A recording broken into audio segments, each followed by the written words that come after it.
man atnāca tā sajūta, ka ko lai es iedodu sievietei, jo es biju piekususi, nekopta, ar lieko svaru, vienmēr nervoza, ļoti strīdējāmies ar vīru, un man ļoti nepatika, kāda sieviete es biju. Nekas jau nebeidzās ar vienkārši notievēšanu. Es esmu iestrēgusi tajā saucamajā čītdejā. Es iestrēgu tik tālu, kad es katru piekdienu vakarā sēdēju pilnu maisu ar saldumiem, notievēju, slaidu un vienkārši rīju un nesaprotu, kas ar mani notiek. Ēdiens, ko tu ieliec savā organismā, tā ir informācija. Jā. Nevis tikai plikas kalorijas. Un tad es sāku uzdot jautājumus, kāpēc es esmu notievējis, bet man nav sakārtojusies veselība. Jo vairāk es ārstēju savu astmātisko bērnu, jo slimāks viņš paliek. Ko jūs gribat, mamīt? Jums ir daudz bērni, ja slimo viens, slimos visi. Te es gribu pateikt stop. Tā nav taisnība. Viņš raud no sāpēm, tu raud no sirds sāpēm, kad tu redzi, ka medikaments, ko tu bērnam dod, viņam dara pāri. Un tas, ko mēs esam izdarījuši, mēs esam pilnīgi attiekušies no medikamentiem. Nekad neviens nemeklē pierādījumus, kāpēc sākas kaut kāda veselības problēma. Bet, ja tu gribi atrast iemeslu, tev jāuzdod jautājumu, tev ir jāmostās. Esi sveicināts. Pirmkārt, gribētu pateikt paldies, ka tu esi šeit, jo tu gribi pamosties. Un otrkārt, es gribētu pateikt paldies No Limits studijai par iespēju šeit veidot podcastu. Un arī, ja tev ir ideja, ja tu vēlies veidot sarunu šovu, podcastu vai jebko citu, kur tev ir nepieciešama studija, dod ziņu man, un mēs tev sarunāsim labāko iespēju, labāko fonu, labāko studiju, jo mums šeit vēl ir divas veselas studijas, ne tikai šis skaistais dēļu fons, bet arī vēl divas iespējas. Un liekam to visu malā, un šodien man ir ļoti brīnišķīgs viesis ciemos Elīna Bulīga. Sveika! Sveiks! Ko šodien ēd brokastīs? Šodien brokastīs bija, pateikšu pavisam godīgi, bēru mielasts.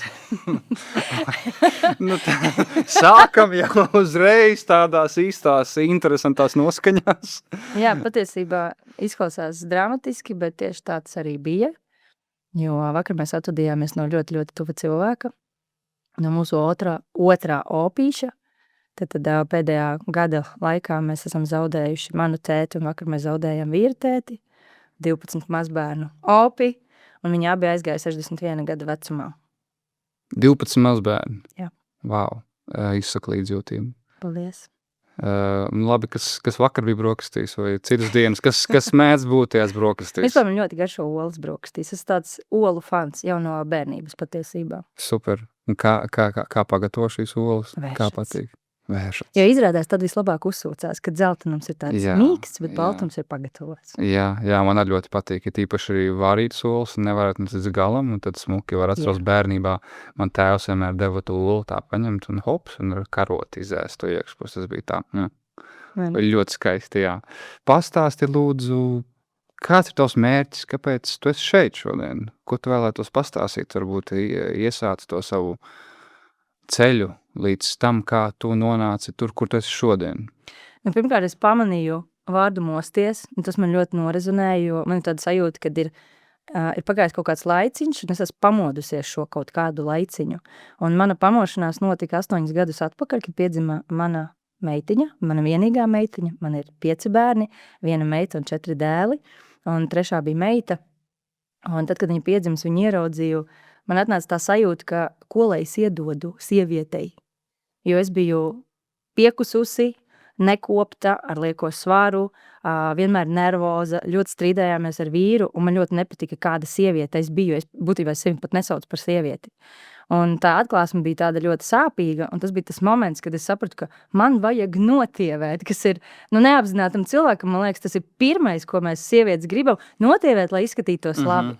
Un tas bija tikai pirmais solis manā ceļojumā, kas jau meitai jūnijā palika 8 pilni gadi, tad mans pamošanās ceļš ir 8 gadu garumā, un iziets ir ļoti daudzām fantastiskām pieredzēm, ļoti daudz, kas ir sakārtots, un es arī gribētu šodien padalīties ar šo savu personīgo pieredzi, kam ir iziet cauri un kas ir saprasts.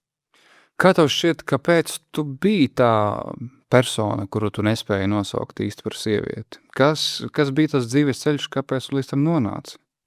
Pirmām kārtām rutīna, tie ir visādi pienākumi, Neviens vecāks negaida, ka bērnam piedzimstot totāli izmainīsies visa dzīve, pamperi, negulētās naktis, kaut kur paķer kaut kādu kafiju, cepumu. Es patiesībā ļoti daudz saldumus. Man bija pilns skapītes ar našķiem, jo visu laiku prasījās ātro enerģiju, bet jo vairāk tu ēd šos pusfabrikātus, jo vairāk tev liekas, ka vēl sliktāk paliek, un tad tāda cilpa apburtais loks, un tu vienkārši netiec vienā brīdī galā.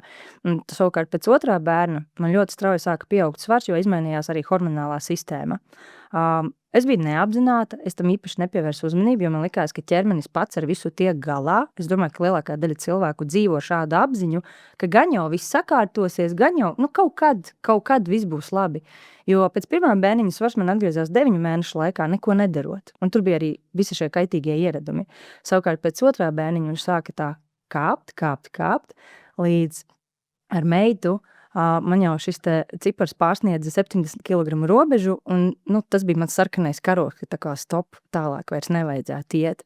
Un tad es sāku aizdomāties, ka kaut kas ir jādara.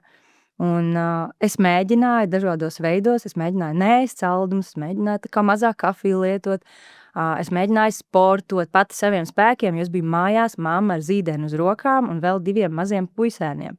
Un tētis vienmēr bija darbā. Un tas bija arī tā kā cīņa pašai ar sevi, jo tu tā kā gribi, bet tu nevari, tev nav zināšanu, tev neizdodas, tev nav atbalsta, tev nav motivācijas, jo es biju vienīgā, kas gribēja notievēt manā ģimenē. Man sakot, bija tāda kā cīņa ar sevi visu laiku, un tu nesaproti, kas notiek. Un tad es atradu brīnišķīgu cilvēku sociālos tīklos. Tas bija fitnesa treneris, kas vienkārši dalījās, kad ir jāsakārto galva, ir jāsakārto ēšana, ir jāsporto, un es ieguldīju naudu sevi. Es tiešām nopirku kursu, jo sapratu, ka es viena netikšu galā, man ir nepieciešama palīdzība. Es ieguvu superīgu rezultātu. Bet nekas jau nebeidzās ar vienkārši notievēšanu, jo es bieži atklāju sevi tajā, kas esmu iestrēgusi tajā saucamajā cheat dayā. Kad tu visu nedēļu tā kā turies, un tad ir tas viens vakars, kad tu drīksti tā kā panašķoties, tu tā kā, izvēlies, ko tu gribi un našķojies. Es iestrēgu tik tālu, kad es katru piekdienu vakarā sēdēju ar pilnu maisu ar saldumiem, notievēju, slaida 57 kg, tāds ideālais svars, un vienkārši rīju nenormālu cukuru, un nesaprotu, kas ar mani notiek. Man bija joprojām nestabila nervu sistēma, man bija joprojām nagu sēnes problēmas, kas man likās, ka tas ir vecu cilvēku problēmas. Man bija psoriāzes sāsnājums arī vasarā pa visu ķermeni, kas man vasarā parasti kādreiz bija labi. Man bija tik daudz veselības problēmas, bet tepat laikā es neskaitījos slima. Un tad es sāku uzdot jautājumus, kāpēc es esmu notievējis, bet man nav sakārtojusies veselība, kur ir tas āķis. Un es turpināju meklēt, un tāds nonācu līdz arī sava bērna stāstam. Tas bija tas moments, kad es sapratu, ka arī ar mani bērnu kaut kas nav ok, jo būtībā tas stāsts ir pat vēl atpakaļ dziļāks. 2013. gadā man piedzima pirmais bērniņš, un visas problēmas mums sākās jau tad. Nevis 2018. ar mani, kā es domāju, kad mana pamošanās sākās ar mani. Tas viss īstenībā sākās 2013. gadā ar bērna dzimšanu, kad 2 mēnešu vecumā viņam strauji palika slikti. Tūska degunā, nevar zīst krūti, viņš smoka nost, jo zīdēji nemāk elpot caur muti, kā lielākā daļa cilvēku šobrīd dara, ja. Slimnīcas, izmeklējumi, visādas manipulācijas, tad sākās atviļņi, smakšana pa nakti, viņš reizēm palika zils un neelpoja, un tad, bet tas vienkārši, mēs bijām uz nerviem. Tagad paskatoties atpakaļ, kāpēc pie meitas piedzimšanas es biju tik sliktā stāvoklī, jo mēs visu to laiku mocījāmies, cīnījāmies ar bērnu veselību. Biežas slimnīcas, rotavīrus, kas beidzās vienmēr ar sistēmu slimnīcā, un no Bauskas ved nevis uz tuvāko slimnīcu, bet ved uz Rīgu. Uzliek sistēmu, palaiž mājās, tas viss, katedras, tas visas špricēšanas un manipulācijas, un mamīt, jūs tur darat nepareizi to, nepareizi šito, kāpēc viņš ir atūdeņojies. Vai mans bērns ir 2 dienas vēms, piemēram, es tikko viņus dabūjusi gulēt, jo savādāk nekādīgi. Protams, ka viņš ir pirmais bērns, tu vienkārši nezini, ko ar viņu darīt pa lielam. Un tu klausi visas norādījumus, ko tev stāsta, ko tev liek darīt, tu ved viņu tur, dod šitādus medikamentus, tādus vēl kaut kādus, bet viņš nepaliek veselāks nekad. Līdz 8 gadu vecumam. Un mums katru gadu teica, kad viņš paaugsies, izveidosies imunitāte. Gads, 2, 3. Gāja runa par adenoīdu operāciju, tā kā izraut tur tur, kas viss tur ir, ja. Es līdz pēdējiem turējos pret visām manipulācijām, operācijām, cik tas ir iespējams. Bet mums bija pulmikorts, mums bija ventulīns. Tad bija tas moments, kad mamīt, jums mājās ir šie medikamenti, jūs arī pārējiem bērniem varat dot. Tā kā, viņiem nebija astma. Un tad, kad man bija 4, es atceros ļoti spilgti, bija tāda diena, kad es zvanu vīram un es saku, klausies, brauc mājās. Es nevaru vairs izturēt. Tāpēc, ka 3 reizes dienā jāuzliek inhalācijas ventolīns katram, 2 reizes dienā pulmikorts katram, tas ir 20 inhalācijas dienā, plus vēl iesmidzināt degunā, kaut kādas antibiotikas iedot, pamērīt temperatūru, var sakot, tā bija lazarete. Un ļoti bieži doktori teica, ka, ko jūs gribat, mamīt, jums ir daudz bērni, ja slimo viens, slimos visi.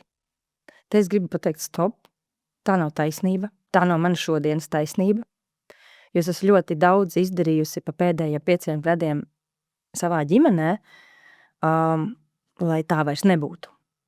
Un tas, ko mēs esam izdarījuši, mēs esam pilnīgi attiekušies no medikamentiem. Jo vienā brīdī es sapratu, jo vairāk es ārstēju savu astmātisko bērnu, bronhiālā astma vidējā formā uz alerģijas pamata, tāda bija diagnoze. Jo slimāks viņš paliek, jo biežāk viņš slimo, jo dziļāk slimo, jo ilgāk ķermenis netiek ar to galā. Un tad, kad man atnāca tā atklāsme, tas būtībā bija, tas sakrīt ar pandēmijas laiku, kad tu sāc uzdot jautājumus, kas ir kas, kam kā ir jābūt, un tu vienā brīdī saproti, ka patiesībā nekas nav tā, kā tas izskatās, un nekas nav tā, kā tev saka. Ka visas atbildes ir tevī, tu esi tas cilvēks, kam jāuzņemas atbildība. Uzņemties atbildību ir biedējoši, ļoti biedējoši, uzņemties atbildību par bērnu. Par vīru tas ir savādāk, viņš pats uzņemās atbildību par sevi, ja? Bet uzņemties atbildību par 5 nepilngadīgiem bērniem, un kā mums te biedē arī apkārt, jā, ar visām tām pošu lietām un tā, un ja mamīt, ja jūs tur to nedarīsiet to, tad jums tur tas un šitas un vēl kaut kas, es teikšu godīgi, es tam visam neticu, un ļoti ātri ārsta kabinetā mums bija tāda saruna, šitā mamma zina, ko viņa dara, dariet tā, kā viņa liek. Diskusijas beidzās, kad es spēju argumentēt, kāpēc es varbūt kaut ko negribu darīt kā citi. Jo es veicu savu izpēti, es sapratu, ka manam bērnam tas neder, diemžēl es to sapratu ļoti pavēlu. Pēc kalendāra viņš saņēma visas potes līdz 8 gadu vecumam, un te arī jāsaka, kad 8 gadi ir tā robeža, kad viss tas kalendārs beidzās, mēs pārstājām to darīt, jā. Mēs arī medikamentus vēl noņēmām visus nost un sākām meklēt alternatīvas. Tas ir augu ekstraktu uzturu bagātinātāji. Cik mēs paši varam. Tas ir sakārtots uzturs, jo es sāku novērot, kad ir alerģijas no konkrētiem pārtikas produktiem, ļoti izteikti no hidrogenētiem augu taukiem, no lētajiem saldumiem, kulinārijas visādiem izstrādājumiem, kas ir, mums laupos bija veikals Latiņš, jā. Kas ir tādā veikalā Latiņš? Kvalitatīvi eko cepumi tur nav nopērkami, jā. Vai gatavo mājās pats, vai nepērst tajā veikalā. Bet kamēr tu līdz tam nonāc, paiet gadi. Gadi pieredzes. Jā. Interesanti paklausīties, ko tu stāsti, bet kā tev šķiet, kāpēc tam pirmajam bērnam sākās tās visas problēmas? Vai tu redzi, no kurienes tas varētu būt nācis? Tas ir mans subjektīvais viedoklis, un jebkurš speciālists pateiks, ka tas tā nevar būt, nav nekādi pierādījumi, neviens arī nemeklē pierādījumus, jo godīgi, nekad neviens nemeklē pierādījumus, kāpēc sākas kaut kāda veselības problēma. Visi skatās, kāds ir simptomu kopums, un tad izejot no simptomu kopuma, uzkarina birciņu, un tad pēc tās birciņas, pēc vadlīnijām izraksta medikamentus. Tas ir viss, ko ar tevi izdara. Jā. Bet, ja tu gribi atrast iemeslu, tev jāuzdod jautājumu, tev ir jāmostās. Un tā mana izpratne, kas notika 2 mēnešu pirmā kombinētā pote. Un apmēram tuvāko 3 dienu laikā aizgāja ciet deguns. Sākās tūska degunā, lors, izmeklējumi, mums pieslēdz pie aparāta, kas mehāniski tīra degunu.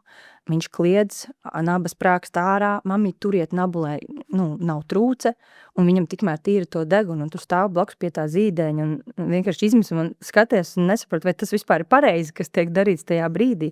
Un pēc tam sākās tad vēl tie atviļņi un smakšanas, un nekad tas deguns nebija labāks. Viņš bija vienmēr uz antihistamīniem, Tavegils, Zirteks, viņš bija vienmēr uz deguna aerosoliem. Un cik es šobrīd esmu pētījusi, jo vairāk lieto deguna aerosols, jo vairāk bez viņiem cilvēki nevar vairs dzīvot, tad pieredums veidojās. Šie deguna aerosoli bija tādi, ka viņu sastāvā bija antibiotikas, piemēram, Nazonex vai Koldargāns, kas ir ļoti spēcīgs un pie zilām jūtīgām gļotādām. Es atceros vēl tagad, mēs tikai vienu reizi šo preparātu lietojām, un tā bija vienīgā, bet es biju ļoti laba meitene, es klausīju dakteri, mums dakteri teica 5 dienas vajag smidzināt 2 reizes dienā, jāpiededzina gļotāda. Es jau nesaprotu tajā brīdī, kas tas tāds vispār ir. Un tieši tā arī bija. Tu iesmidzini bērnam degunā, viņš raud no sāpēm, tu raud no sirds sāpēm, kad tu redzi, ka medikaments, ko tu bērnam dod, viņam dara pāri. Bet tu cītīgi turpini to darīt. Tāpēc, ka tev kurs ir jāiziet tās 5 dienas, lai piededzinātu tās gļotādas. Par ko mēs vispār te runājam? Piededzināt kaut ko cilvēkam. Izklausās pēc šausmu filmas, tā ir godīgi. Vairs nav viduslaiki, kad kaut kas jāizgriež, jāizrauj, piededzināt, un ir citas metodes, ir zinātne tik ļoti attīstījusies, bet tāpat laikā medicīnā, kur ir zinātne? Par gēniem, par ģenētiku ir tik daudz jaunu atklājumu, bet medicīnas vadlīnijas ir kā iesaldētas. Zini, es domāju, ka tā nav sakritība ar to poti. Noteikti, jā, tev teiks, ka tas nav pierādīts, bet, jā, kā jau tu teici, kurš pētīja, kurš mēģināja saprast, un neviens jau nemēģinās to saprast. Un cik daudz ir tādi gadījumi, kad iepotē bērnam un paiet pāris dienas, un šeit arī sākās problēmas. Un tas, ko es redzēju arī, kad izstrādā vakcīnas, viņas izstrādā, iepotē mazulīšiem, viņiem seko līdzi 5 dienas, skatās, vai viss ir ok, un viss. Pēc tam tā kā pētījums tiek pārtraukts pēc 5 dienām. Kas notiek pēc 10 dienām? Kas notiek pēc mēneša, pēc gadiem? Neviens to nav pētījis, neviens to nav izdarījis, tāpēc man šķiet, ka vienkārši mums ir jābūt gudriem. Arī, kā tu saki, mums ir jāpamostās, jāuzdod jautājumu, un tikai tad mēs sapratīsim, ka tā nav sagadīšanās. Un tā kā tur ir kaut kāda loģiskā domāšana, tā ir jāieslēdz. Ja tu veids kaut kādas manipulācijas ar ķermeni, un tieši tad kaut kas tāds notiek, tu nevar domāt, ka tas notiek no zila gaisa. Bet, protams, tas nenotiek ar visiem, un tas liek uzdot jautājumus otrā pusē. Jā, es to izdarīju, un man viss ir kārtībā. Maniem bērniem tas notika, un viņiem viss ir labi. Jā. Te ir viena ļoti būtiska nianse arī. Katrs cilvēks ir individuāls, viņš ir unikāls. Mēs sastāvam no šūniņām, mums ir katram savi gēni, DNS un tā tālāk. Ja tā nav mana tēma, bet cik es šodien tā papētīju to tēmu, ķermenim būtībā ir DNS, tā ir kā instrukciju grāmata, kā mūsu ķermenim vispār vajadzētu strādāt. Savukārt gēni, tā ir konkrētā instrukcija par piemēru, kā pareizi pārvērst folijas-skābi aktīvajā formā, lai ķermenis to varētu izmantot. Tātad gēns par to atbild, tiek iedot instrukcija, un tas notiek. Un tad ir gēnu ekspresija, kā tas izpaužās vēl. Un tad ir vēl visādi apstākļi, ko mēs varam paši ietekmēt, lai šie gēni izpaustos pozitīvi, lai veselība vispār varētu veidoties. Ja mums ilgtermiņā trūkst dzeramais kvalitatīvs ūdens, trūkst vitamīnu, trūkst minerālvielas, trūkst elementāras uzturvielas, olbaltumvielas un tauki, kas ir bāze vispār, kas ķermenim ir nepieciešama, kā būvniecības elements, ķieģelīši. Ja tas viss nav, plus vēl mēs stresojam, stresā mēs vēl pazaudējam resursus, mēs neguļam, mēs nespējam atjaunoties, pa kādu veselību var būt runa. Un, manuprāt, šī ir tā pamata bāzi, kas ir jāsakārto. Nevis gaidīt, kad mums paliks slikti, kad mums būs kāda diagnoze, un tad iet un novērst simptomus. Ja mēs varam jau bāzē, jau saknē, jau skolā šo tēmu līdz kaulam izzināt, iedot tādu kā lietošanas instrukciju, kā tev pareizi jāēd ir. Jo tad, kad es mācījos dietoloģijas pamatus un uzdevu pasniedzējai jautājumu, bet kāpēc bērnu dārzā un skolā nav veselīga ēdienkarta? Uz ko viņi man atbildēja, tas bija ārpus nodarbību ietvara, viņi man atbildēja, ka tas ir lētākais iepirkums. Viss. Loģiski, bet tādas lietas, es domāju, nekad nepasniegs skolā. Tas Tā nav... ir pilnvērtīga un sabalansēta ēdienkarta. Jā, bet tas nav sistēmas mērķis vispār izglītībā. Mūs audzina, māca par labiem darbiniekiem. Nevis par domājošiem cilvēkiem, kas uzdod jautājumus un mēģina izprast savu ķermeni, mēģina izprast to, kā izdzīvot dabā, kā izaudzēt to pašu burkānu, kā nokaut lopu un tā tālāk. Ja. To nemāca, to izpilda kāds cits, un tu vienmēr būsi tas patērētājs, tu būsi tas, kurš par to visu maksā, diemžēl. Vēl pieķeroties pie tās tēmas, es tagad atceros, tu minēji, ka tu biji slaida. bet tu nemitīgi gaidīji to savu cheat meal vai cheat day, vai ne? Es zinu, ka ļoti daudziem tas cheat meals bieži vien pārto par cheat day vai cheat weekend. Ne? Jā, man tas bija visu vakars tāds čītojamais. Nu, tas, ja ir viss vakars, tad jau praktiski iespējams ir apēsts visas dienas kalorijas arī vienā vakarā, un to jau te var nosaukt par cheat day, vai ne? Arī agrāk es tur biju. Man agrāk arī bija šāds te princips, bet man gan atkal patika visādas pizzas un tur burgerus ēst un tā tālāk. Un beigās, kad tu to izdarīji, tā kā, pa lielam progresu viss ir vienkārši reversots. Viss, ko tu darīji pa nedēļu, jēgas nekādas nebija no tā. Tā kā varbūt pats savam priekam. Tev ir prieciņš, tu jūti gandarījumu, dopamīns smadzenēs, tā kā piepildījums ir, bet tas ir reāls 15-20 minūtēm, kamēr tu to ēd, visam ir nožēla, vainas sajūta un sevis šaustīšana, kāpēc man to vajadzēja. Un tad tu jūties patiesībā vēl sliktāk, bet ir tas kaut kāds iemesls, kāpēc to vajag, un tur atbildes slēpjas mikrobiomā, par ko es tievējot nekad nedomāju, kā sakārtot zarnu trakta mikrobiomu, lai viņš neprasa tos cukura kreivingus saucamos, ka tev vienkārši tā vajag, ka tu nezini, kur likties. Un tas ir arī pētījumos pierādīts, ka mikrobiomam ir ļoti liela nozīme. Viņš būtībā zarnu trakta baktērijas, kas tur dzīvo, tevi vada tā kā tādu lellīti. Un ir pētījumi, kas pierāda to, ka pilnīgi ietekmē domāšanu, izvēles, uz ko tā roka paņems, ko tā roka nopirks tajā veikalā, atkarībā no tā, kas dzīvo tavā zarnu traktā. Un šim visam es pieskāros tieši 5 gadus atpakaļ, kad ir jāpievērš uzmanība ne tikai slaidumam un tievēršanai, bet reāli tam, kas notiek iekšpusē. Un tas arī sāka atnākt rezultāti. Un es pateikšu godīgi, pēdējos 5 gadus es vairs netievēju, jo nav jau māksla notievēt. To var izdarīt tā, riktīgi apņemoties, ēd mazāk, kusties vairāk, tā slavenā formula, kam es vairs neticu. Kāpēc? Jo tad, kad es pēc 3. bērniņa notievēju, man svars nāca atpakaļ. Un viņš tā labi nāca atpakaļ. Tad bija 4. grūtniecība, atkal svars nāca vēl 8 kilogrami atpakaļ. Un visu laiku tu esi tādās kā lamatās, tev visu laiku ir smagi jāstrādā, lai uzturētu sevi formā, un visu laiku disciplinēti jāēd un sanāk turēties tā kā rāmī kaut kādā. Un es nevienam nenovēlu tādu diētu, kur tev ir jāturas rāmī, ka tu nejūties normāli, jo vislabākā diēta ir tā, ar kuru tu vari dzīvot līdz mūža galam. Jā. Bet tāda diēta būs tikai tad, kad ir sakārtots zarnu trakts mikrobioms, jo tu gribēsi vienkārši normāli ēdienu. Un panašķēties var arī normāli un veselīgi. Paši uztaisīt desertus visādas, un ir augļu ogas, un ir tik daudz variantu patiesībā. Un reizēm panašķēties var ar labu sieru vai gaļas gabaliņu. Jā, vai ne? Tā kā tas viss ir pilnīgi kaut kas cits, ne tā kā mums ir iestāstīts. Skaiti kalorijas, ēd mazāk, kusties vairāk. Interesanti, kad es paskaitīju kalorijas apmēram nedēļu, un es secināju to, ka ēdot 2 reizes dienā, es dotu priekšroku 2 ēdienreizēm, jo man kaut kā dabīgi tā ir salicies, ka man negribās vairāk. Vienmēr bagātīgi liekot uz šķīvja olbaltumvielas, ļoti daudz dārzeņus, zaļumus un nedaudz ogļhidrātus. Manam ķermenim tā kā prasās ogļhidrāti, kad ir pilnvērtīgi sabalansēti, nevis ātrie ogļhidrāti, pēc šķīvja principa es tā kā vados. Šādi paēdot, tu gribēdams nevari pārsniegt kalorijas. Bet tad, kad tu izvēlies čipšus, burgerus, ogļhidrātus, kartupeļus, ļoti daudz savu šķīvi, tur ļoti ātri šīs kalorijas salasās. Un man nav jāskaita kalorijas. Vienkārši ir kvalitatīvas kalorijas jāuzliek uz savu šķīvi. Un vairs nav jāiesprings uz tievēšanu. Šobrīd es sportoju, tāpēc, ka man patīk to darīt, es kustinu limfātisko sistēmu, es skatos mazliet savādāk uz to visu, es vairs netievēju. Bet es daru maksimālo savam ķermenim, jo, piemēram, arī kardiotreniņi ir nepieciešama sirds un asinsvadu veselībai. Tas nevis vienkārši, lai notievētu tur kaut kādu kortisolu riepu dabūtu nost, Un arī, kāpēc mums krājās tauki? Kas notiek organismā?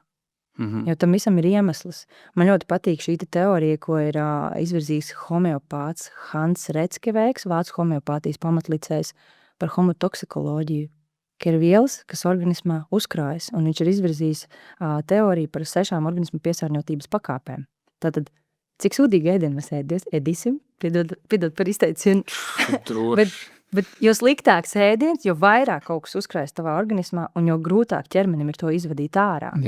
Un tikai skriet un sportot nepietiek. Tev ir jāiedod ķermenim reāli tas resurs, kas viņam ir nepieciešams pirmām kārtām, un jāpārstāj grūst iekšā nevajadzīgo.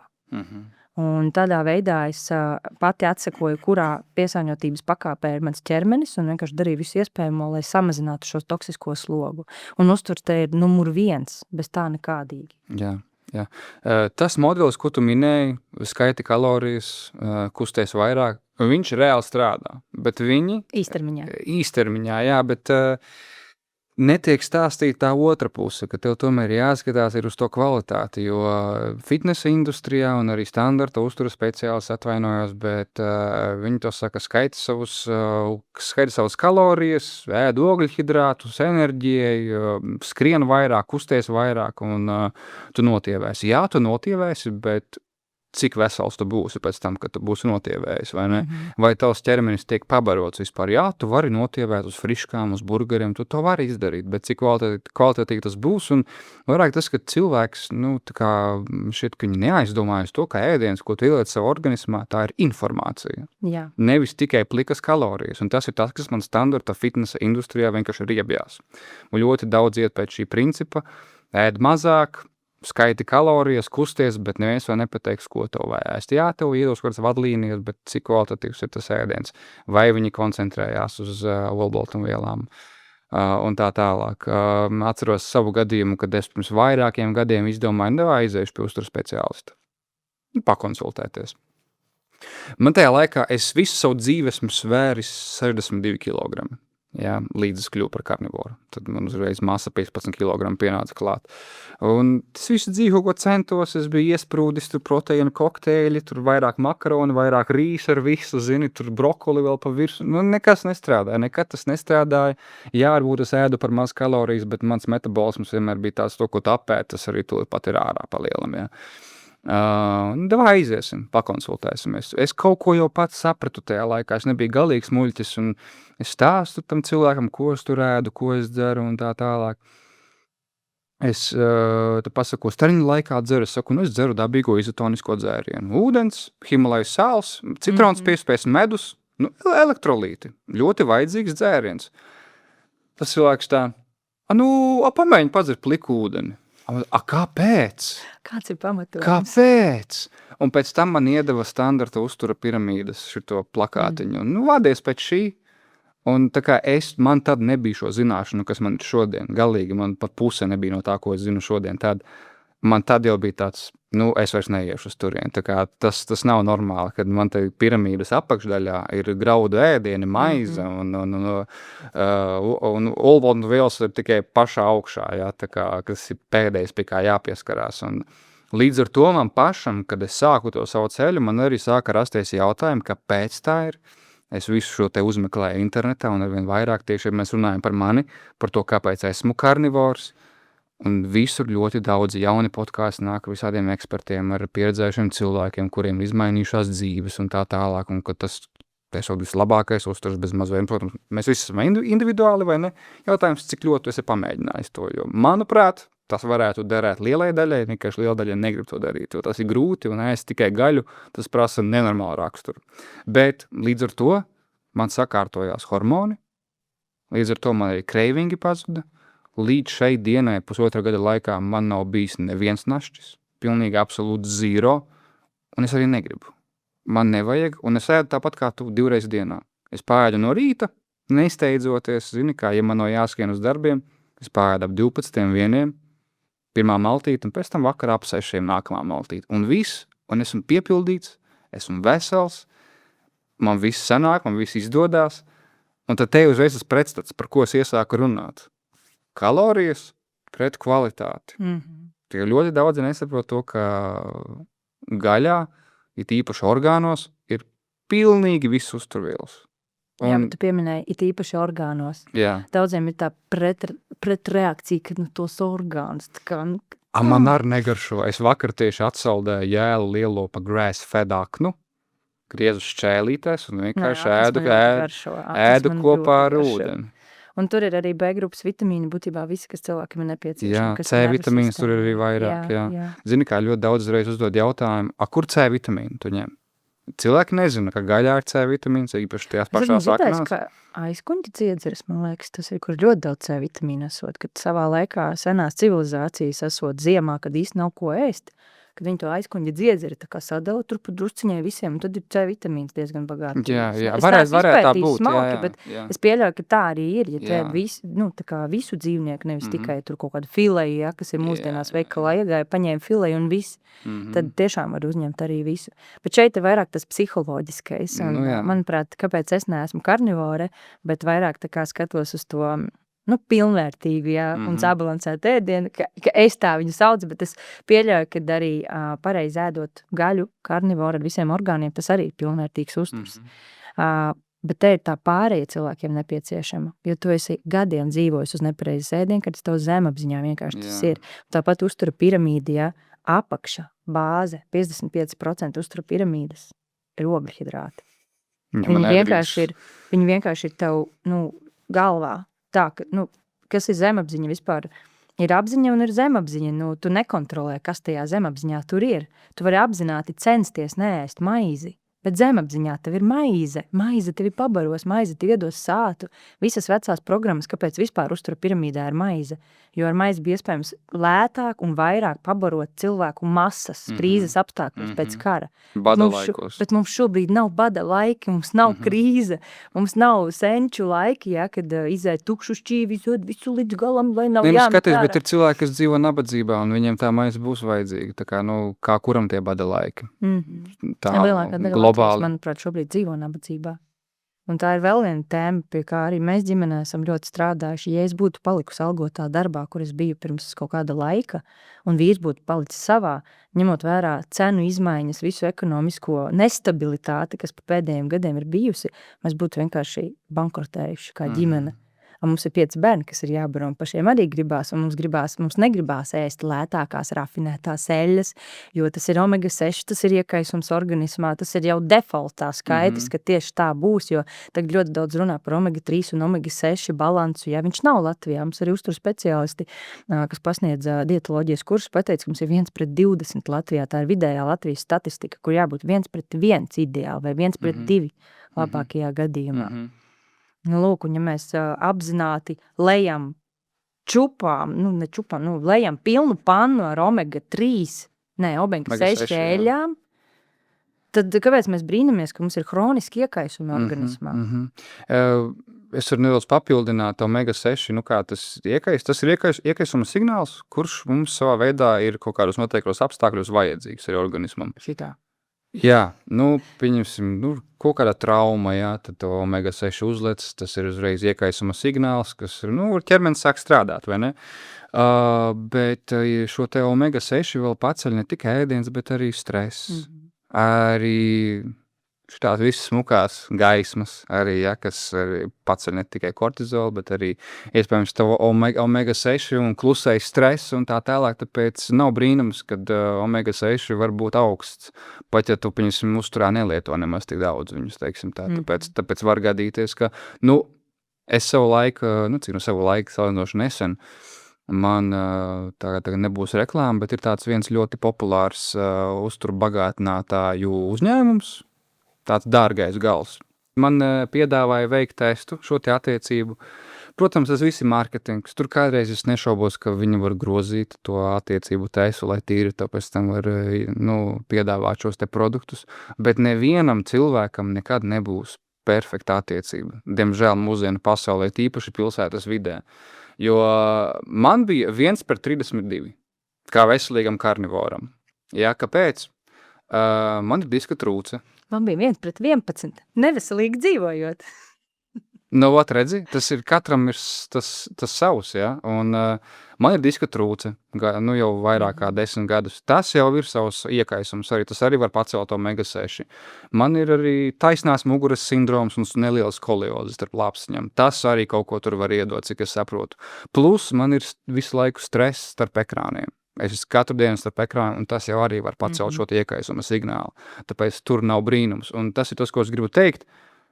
Lai vai cik tu mēģināt būt veselīgs, ja tev ir kaut kādas traumas, ja tu dzīvo pilsētvidē, ja tu osti šo te gaisu, un ja tev ir cilvēki apkārt, kas lieto smaržas, un tu to visu osti, un to liek kaut kādas publiskajās toaletēs, kur ir visādas smaržaņas un tā tālāk, loģiski, ka tas iekaisums būs augsts. Es domāju, ka perfekta omega attiecība ir kaut kādā afrikāņu ciltī, kur cilvēki dzīvo vēl, tā kā senlaicīgie cilvēki. Varbūt, ka tur viss tiešām ir labi cilvēkiem, bet ne mums pilsētniekiem.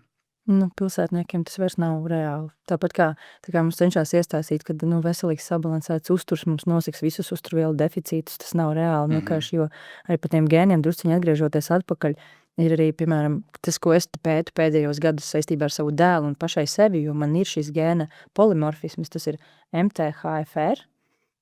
Es nekad neatceros to pilno nosaukumu, metilfolātu hidrofora reduktāze kaut kādi. Ja. Tas ir tas gēns, kas atbild par to, lai folijas kābe tiktu pārveidot aktīvajā formā un lai ķermenis viņu vispār varētu izmantot. Man ir viena alēle no tēta, viena no mammas, un tur ir tas polimorfisms, tātad gēns ir izmainītā variācijā. Tas nozīmē, ka mēs ķermenis nestrādā tā kā visi. Viņš to dara mazliet lēnāk. Viņš to dara joprojām, ja, tā sintēze notiek. Bet tikko man ir lielāks stress, nepilnvērtīgāks uzturs, trūks šie te B grupas vitamīni un tieši B9, ja?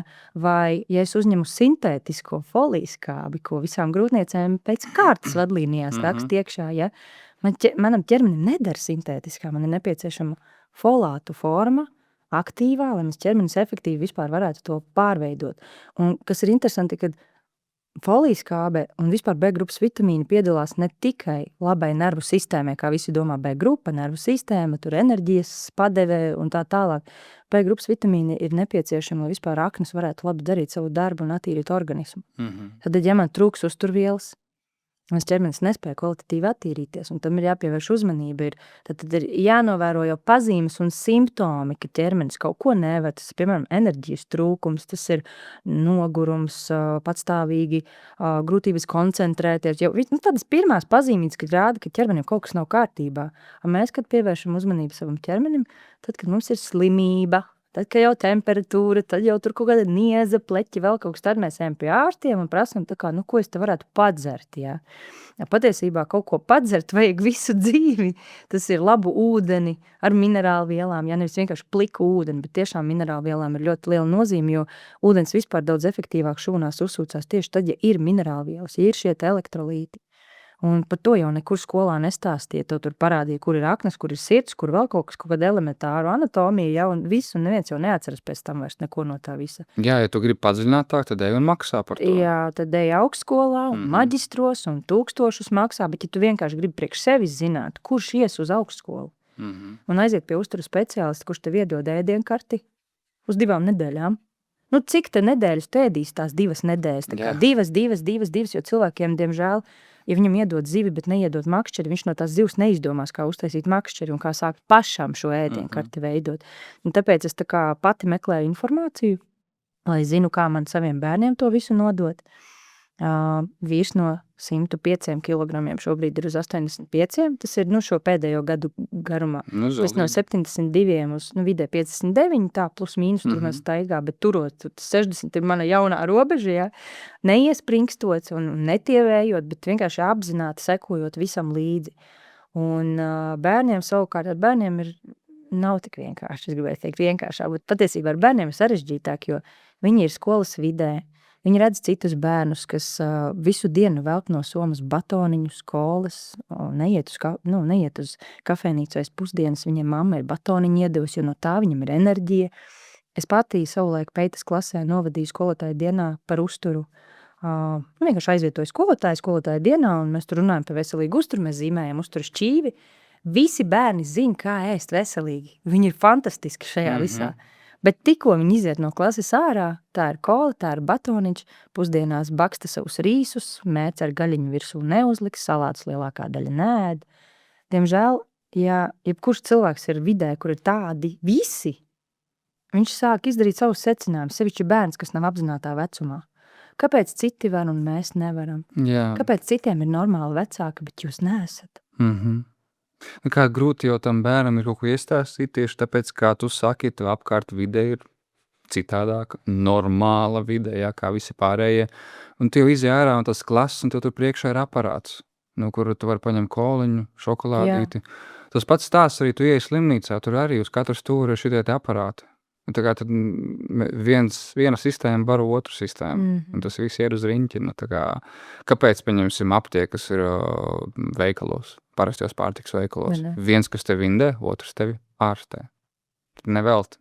Tā kā, diemžēl mēs tādā vidē dzīvojam, un, manuprāt, vecākiem būtu jābūt apzinātākiem šajā ziņā, jo līdz ar to, ja tu neizglīto savu bērnu, tad tu iespējams ir ietekmēt citu vecāku bērnus, vai ne? Un tu gribi būt apzinātā mamma, kas saviem bērniem ir pasniegusi to, kāds ir veselīgs ēdiens, bet, diemžēl, citu vecāku bērni ietekmē arī tavu bērnu kaut kādu domāšanu. Un tieši tāpēc visiem vajadzētu mēģināt būt apzinātiem, zināt, kas ir jādod, un tomēr ir jāatcerās, man liekas, ka ir jāatcerās tas, ka pie kā tas bērns ir vainīgs vispār. Taču pie tev ir nevainīga dvēselīte ienākusi, un ja tu stum visu šo te ķīmiju iekšā tajā bērnā, tu nevari gaidīt obligāti labus rezultātus no tā visa. Jā, protams, es arī varu teikt, es tā normāls izaugu, vai ne? Mēs visi normāli izaugām, vai ne? Kāds pamodās, kāds nepamodās. Kāds var nomokt arī. Ko nozīmē vārds normāls arī? Vēl jautājums normāls. Kas tas ir? Pēc definīcijas vispār pilnīgi vesels cilvēks, tas ir tāds, kuram vispār nav sūdzība. Tā kā vispār. Nevis nav diagnožu, bet nav pat sūdzība. Viņam ir enerģija, viņam ir fantastiska spēja ātri atjaunoties, gan pēc fiziskajām slodzēm, gan paguļot, viņš jūtās izgulējies, nevis pamostas noguris, kā lielākā daļa cilvēku. Tā ir veselība. Bet tā kā tagad viss tiek normalizēts mūsdienās, mamīt, ko jūs gribat, jums 5 bērni, ja slimo viens, slimo visi. Slimot ir normāli. Imunitāti trenē, tā kā normalizēt visu. Vai daži lieki kilogrami, tas jau ir normāli, jo ķermeņa masas indeks... Veselīgie tauki. Man veselīgais svars ir 10 lieki kilogrami pēc ķermeņa masas visiem tiem aprēķiniem, man nepatīk staigāt ar 10 liekiem kilogramiem, man ir aizdusu, man ir grūti, es nevaru noskriet savus bērnus. Daudz mammas izvēlas vispār neskriet ar saviem bērniem. Es viņus varu noskriet šobrīd, man neviens nevar noķert, un man no tā ir kaifs. Un man patīk, mēs dzīvojam 5. stāvā, bet mums ir lifts, Es nokliedzos, kas pat repēm tam vairāk muskuļi, un daļa man iet līdzi. 4-gadnieks ieslēdz to lifta pogu vēl, jo viņš tur, nevar, Visi nav sportisti varbūt arī. Bet mēs ar savu paraugu, ar savu piemēru arī parādam, kā vajag, un tāpēc jāsāk ir ar sevi. Un man bērns reizēm kafejnīcā ieiet ar draugiem, ne to labāko izvēlās, bet, lamāt visu laiku. Pārmest nav risinājums, tas tā ir pretreakcija. Vienkārši atgādināt, skaidrot, stāstīt, paskaidrot, ka tas ir tas un šis ir kaut kas labāks. Un vienā brīdī, kad atnāks tā apzinātība, maniem bērniem būs pilna informācija, ko tad darīt ar savu ķermeni, lai viņu savestu kārtībā. Jo jau tagad viņi zina, kāpēc ir jādzer ūdens, ka olas jāēd, brokastīs ir vai gaļiņa. Viņi pievērš uzmanību tam, ko es stāstu. Man arī līdzcilvēki citreiz ir teikuši, ka tev bērni tā kā enciklopēdija. Par to ir ļoti liels prieks, bet tāpat mums kā ģimenē ļoti liels ceļš vēl jānoiet, jo mans sapnis ir arī kādreiz uz keto tā kā aiziet, bet es jūtu, ka man vēl vajag to pāreju, tā kā to tiltu uz, tur arī ar sevi jāstrādā, tīri psiholoģiski, tā kā, lai palaistu vaļā to, kas tev vairs nekalpo, un reizēm tas ir tāds transformāciju ceļš. Es tu pieskāries tādai labai tēmai, par bērniem, par viņu veselību un par to, ka tu redz var noskriet tos savus bērnus. Bet pastājas liela daļa, arī cik es pats esmu novērojis, vecāki, viņi ir noskrējušies, viņi ir stresā, viņi ir noguruši, viņi pēc darba neko negrib, nedz uzmanību bērniem, vai telefons, vai seriāls, un viņi nav labā fiziskajā formā. Un Kāpēc vecāks nesaprot to, ka tā laime tomēr ir taču tajā kustībā, tev skriet ar to bērnu? Un tad, kad tu būsi vectētiņš, vecmāmiņa, vai nebūtu jauki, ka tu būtu spējīgs pietupties ar viņiem tajā smilšu kastē un paglaudīt viņiem tās galviņas, pietupties un pacelt un paņemt un būt tas superīgais vectētiņš, par kuru viss rajons runā, ka tu esi spējīgs pacelt bērnu un nest viņu un skriet ar viņu un šūpoties, kad mums tomēr ir jāparūpējās pirmkārt par sevi, lai tu varētu parūpēties par bērniem. Manuprāt, to var izdarīt tikai patiesi laimīgs cilvēks. Ko nozīmē būt patiesi laimīgam cilvēkam? Pirmkārt, darīt to, kas tev patīk, to, kas tev piepilda, realizēt sevi, būt sev pašam, nevis kādam citam izdabāt, izpatikt, pielāgoties, lai visiem viss ir labi, tikai ne pašam sev, ja? Jo tad, kad mēs sākam meklēt, kas es esmu, un tas jautājums, man liekas, caur mosties arī ceļās daudziem, kāpēc es te esmu, kas es esmu, kas man vispār šeit uz zemes ir jādara, ja? Lielākā daļa cilvēki ir pazaudējuši vispār šo sajūtu, ka viņam būtu jāmeklē atbildes uz šo jautājumu, kas es esmu. Un tas ir dziļi nelaimīgs cilvēks, kur dvēseli vienkārši cieš un raud un kliedz, tā kā dari kaut ko, es te nevaru vairs, ja? Līdz ar to, ja tas cilvēks nesaprot, ka viņam kaut kas dzīvē ir jāmaina, vai tas darbs, uz kuru viņš iet, viņu nepiepilda. Vai vispār tā augstskola, es esmu 2 reizes pametusi augstskolu, un es lepojos ar to. Tāpēc, ka es izjūtu nereālu pretestību. Es gāju mācīties ekonomistos, un es sajūtu to, ka es nevaru, man tā informācija vienkārši riebjās. Matemātika ir mana stiprā puse, eksaktās zināšanas, visi testi vidusskolas, ja, viss mani aizvirzīja uz ekonomiku, bet tad, kad tu esi tajā vietā, vidē, tev nāk miegs ekonomikas stundās. Loģiski es pametu. Tad es mēģināju vēlreiz, jo visiem ir augstākā izglītība, tā taču vajag, vajag, ja. Un es esmu priecīgi, ka es vēlreiz aizgāju, jo tikai tagad es sapratu, ka man nedara rāmji, man nedara noteikumi, man nedara kā visiem. Es gribu uzzināt šito, un es līdz mielēm izroku šo informāciju. Tajā brīdī, kad man viņa ir aktuāla. Nevis maksāt kaut kādus centos tūkstošus par informāciju, no kur lielākā daļa man vispār nav jāzina, jo tas mani neaizrauj, tas man nerada prieku, bet paņem tieši to, kas tev acis vienkārši mirdz. Un veselība un viss šis par un ap ir tieši mans. Un vienkārši es sevi saucu par veselīgu dzīvesveida entuziastu un vēstnesi, jo es sauc tīklos ar to visu dalos, jo man ir svarīgi vienkārši pašai pētīt priekš sevis un visu, ko es esmu atradusi, iedot arī citiem. Jo tie ir fenomenāli atklājumi, kas ir man visai ģimenei arī izmainījuši veselību būtiski un pat dzīves kvalitāti, un es pat teiktu attiecības kā pārim mums ar vīru. Jo, tā ir liela māksla saglabāt attiecības, ja tev ir 5 bērni un nav laika vienam otram, ja. Mans dzīves biedrs ir mans vislabākais draugs, padomdevējs, atbalsts grūtos brīžos un reti, kur es redzu šādas attiecības mūsdienās. Un tas ir tieši ejot caur sevi, sakārtot sevi. Vīrs man sākumā neatbalstīja. Viņš ēda pa savam, turpināja lietot alkoholu, kad es jau tā kā, kad jau teicu, ka tā ir to ar mani, vai es viena, vai kā, un kaut kādi 2,5 gadi, tā kā nē. Es jau domāju, ka, tad es viena, aidzēs šķirsimies, ja man tur, nezinu, mans ego tur pateiks, kad es tur kaut ko varu vairāk, savādāk, ja, un kaut kādā brīdī, kad vīrs ieraudzīja, kad es uzlieku kā sievieti fokusu uz sevi, nevis zāģēju otru pusi, kāpēc tu ar mani nevingro, un kāpēc tu vēl te vakarā iedzeri, ja, kaut ko. Tad, kad es uzliku fokusu uz sevi, viņam atvērās, un viņš sāka strādāt ar sevi. Tāpēc tas, iesākot to tēmu par to būt laimīgam, tas nozīmē fokusēties uz sevi, piepildīt sevi, jo tikai no pilnas krūzes tev ir ko iedot citiem. No pilna kausiņa tu vari iedot citiem. Un tad tev gribās skriet ar bērniem. Tad tev gribās ar tiem mazbērniem paspēlēties, jo tu neesi noguris, norūpējies, noreizējies par to, kas tev dzīvē nav izdevies. Tā patiesa vērtība, ka tu esi atradis pats sevi. Un tu esi no vēl visiem, jo es eju savu ceļu, manuprāt. Vēl daudz priekšā, bet tā ir vienkārši tāda piepildījuma sajūta. Jā, ir grūti dzīvot ar cilvēku, kurš, teiksim tā kā īsti neiet to tavu ceļu. Tā kā katram, protams, savs ceļš. Viņam nav jāiet tavs ceļš. Jā, es domāju tieši to, kad ja tu koncentrējies uz sevi, bet otrs nekoncentrējās uz sevi, ir grūti saglabāt tādas attiecības, jo es reiz biju tādās attiecībās. Es biju tas, kurš progresēja, kurš mainījās, bet otrs cilvēks, diemžēl, sēdēja uz vietas, un es tur neko izdarīt nevarēju. Jā, un, diemžēl, tās attiecības pārtrūka, un cik ļoti bieži vispār attiecības kā tādas var pārtrūkt šādu te iemeslu dēļ, jo, jāprogresē ar abiem diviem. Noteikti varbūt ne kaut kādā vienā obligāti, pieņemsim, tavā skatījumā, bet abiem ir uz kaut ko jātiecās, un tad arī tās attiecības mēs varam veiksmīgi mēģināt saglabāt. Pieķersimies vēl svarīgai tēmai, tu minēji to, ka tavi bērni, ka jūs vienā brīdī pārstājāt lietot arī medikamentus. Kāpēc tos pārstātu lietot? Nu, pirmkārt, viņi nestrādā. Kāpēc viņi nestrādā? Man 18 gadu vecuma ir psoriāze. Tā ir neārstējama slimība. Nu, tā mums stāsta.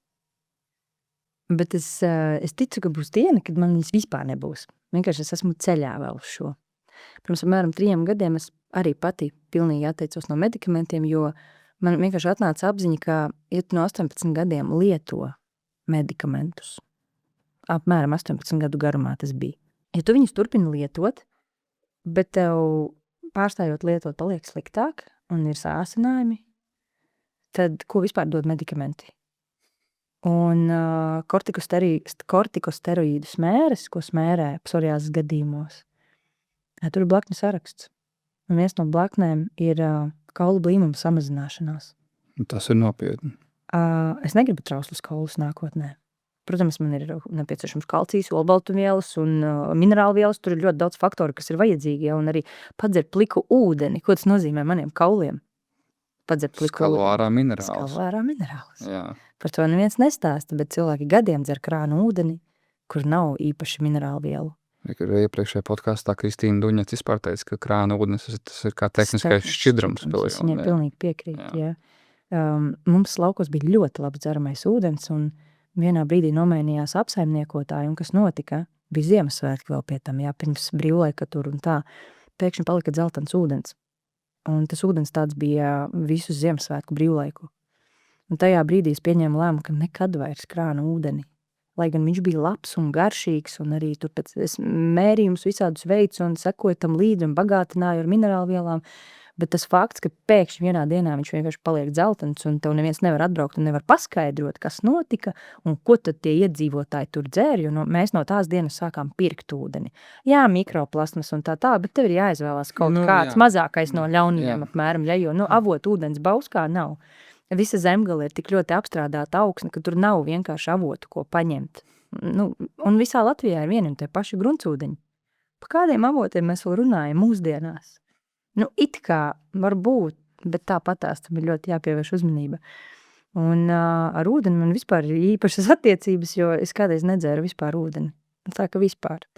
Līdz 31 apmēram gadam, kad es sāku tā kā meitiņa sakarā par sevi rūpēties, fitnesa treneris mums tur iemācīja, paldies Matīs, ja tu redzi šito.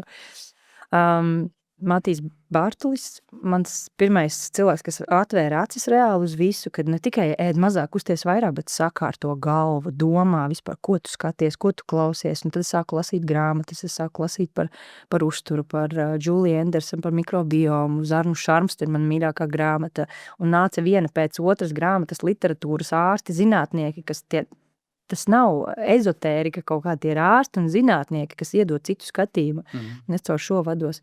Un ar ūdeni man īpašas attiecības, jo es viņu iemācījos dzert daudz. Tas bija šausmīgi, bet nevar aiziet paskriet, jo tev vienkārši glunkšķ vēderā tas ūdens, un tad tu nesaproti, kā lai viņu vispār dabūni iekšā, un vienkārši cīņa katru dienu par to ūdens dzeršanu, un tad tev tā kā apzināti jau sāk aizmirsties, vārdu sakot, tur grūti tam bija iziet cauri.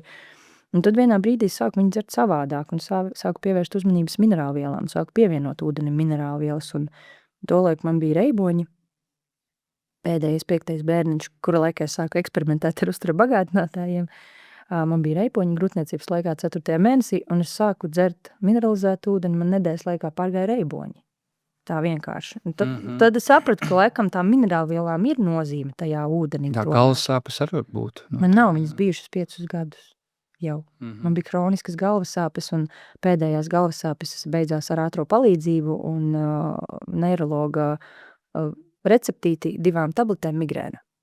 Tas bija mans stāsts sen apakaļ. Paldies Dievam, beidzās. Pirms 5 gadiem mainījās domāšana, atnāca jauni instrumenti un viss beidzās. Un atgriežoties pa medikamentiem, arī tas pats bērns, jā.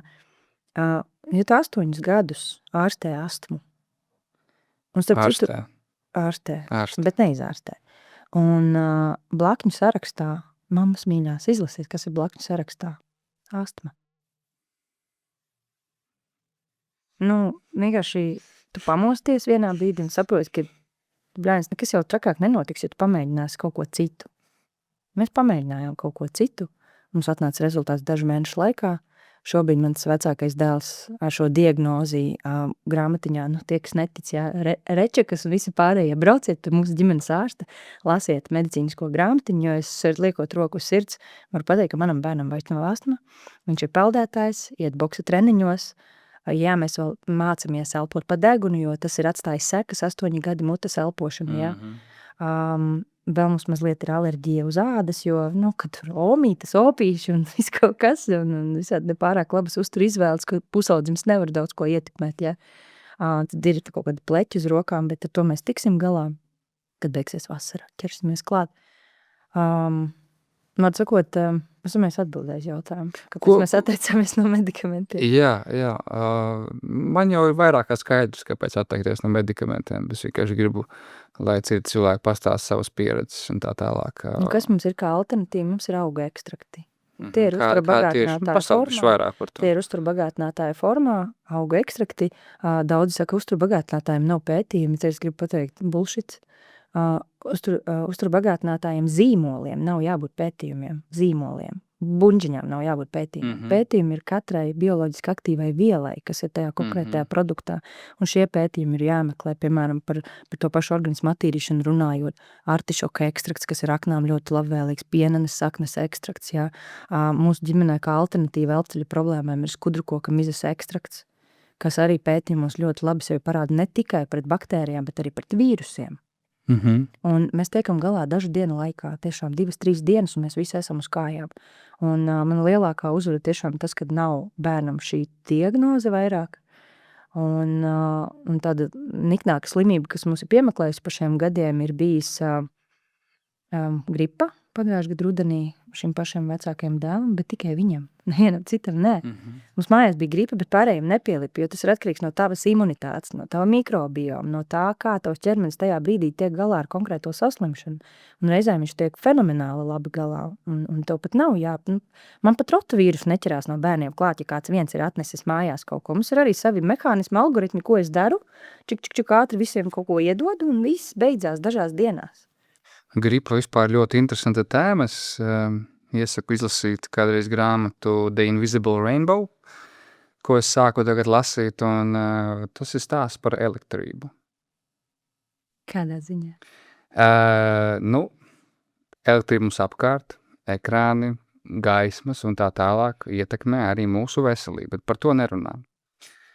Un šis te autors ir ļoti sīki aprakstījis vēsturi, kā vispār elektrība radās, ko viņi darīja, kā tā attīstījās gadu gaitā, un ir vienkārši nenormālas sakritības ar pandēmijām, epidēmijām un gripām.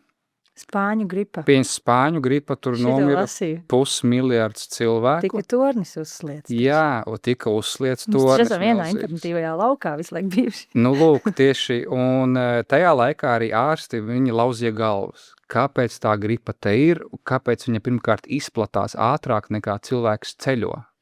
Tas praktiski, tur ir jābūt tādam vīrusam, kurš skrien pa gaismas ātrumā, jo tajos laikos arī pēkšņi šitie te cilvēki uz kuģa arī saslima. Sākās uz zemes un pēkšņi uz kuģa. Kā? Elektrība, šie te visi torņi. Un ko ārsti darīja? Viņi izdarīja ļoti labu pētījumu tajā laikā, par ko neviens nerunā.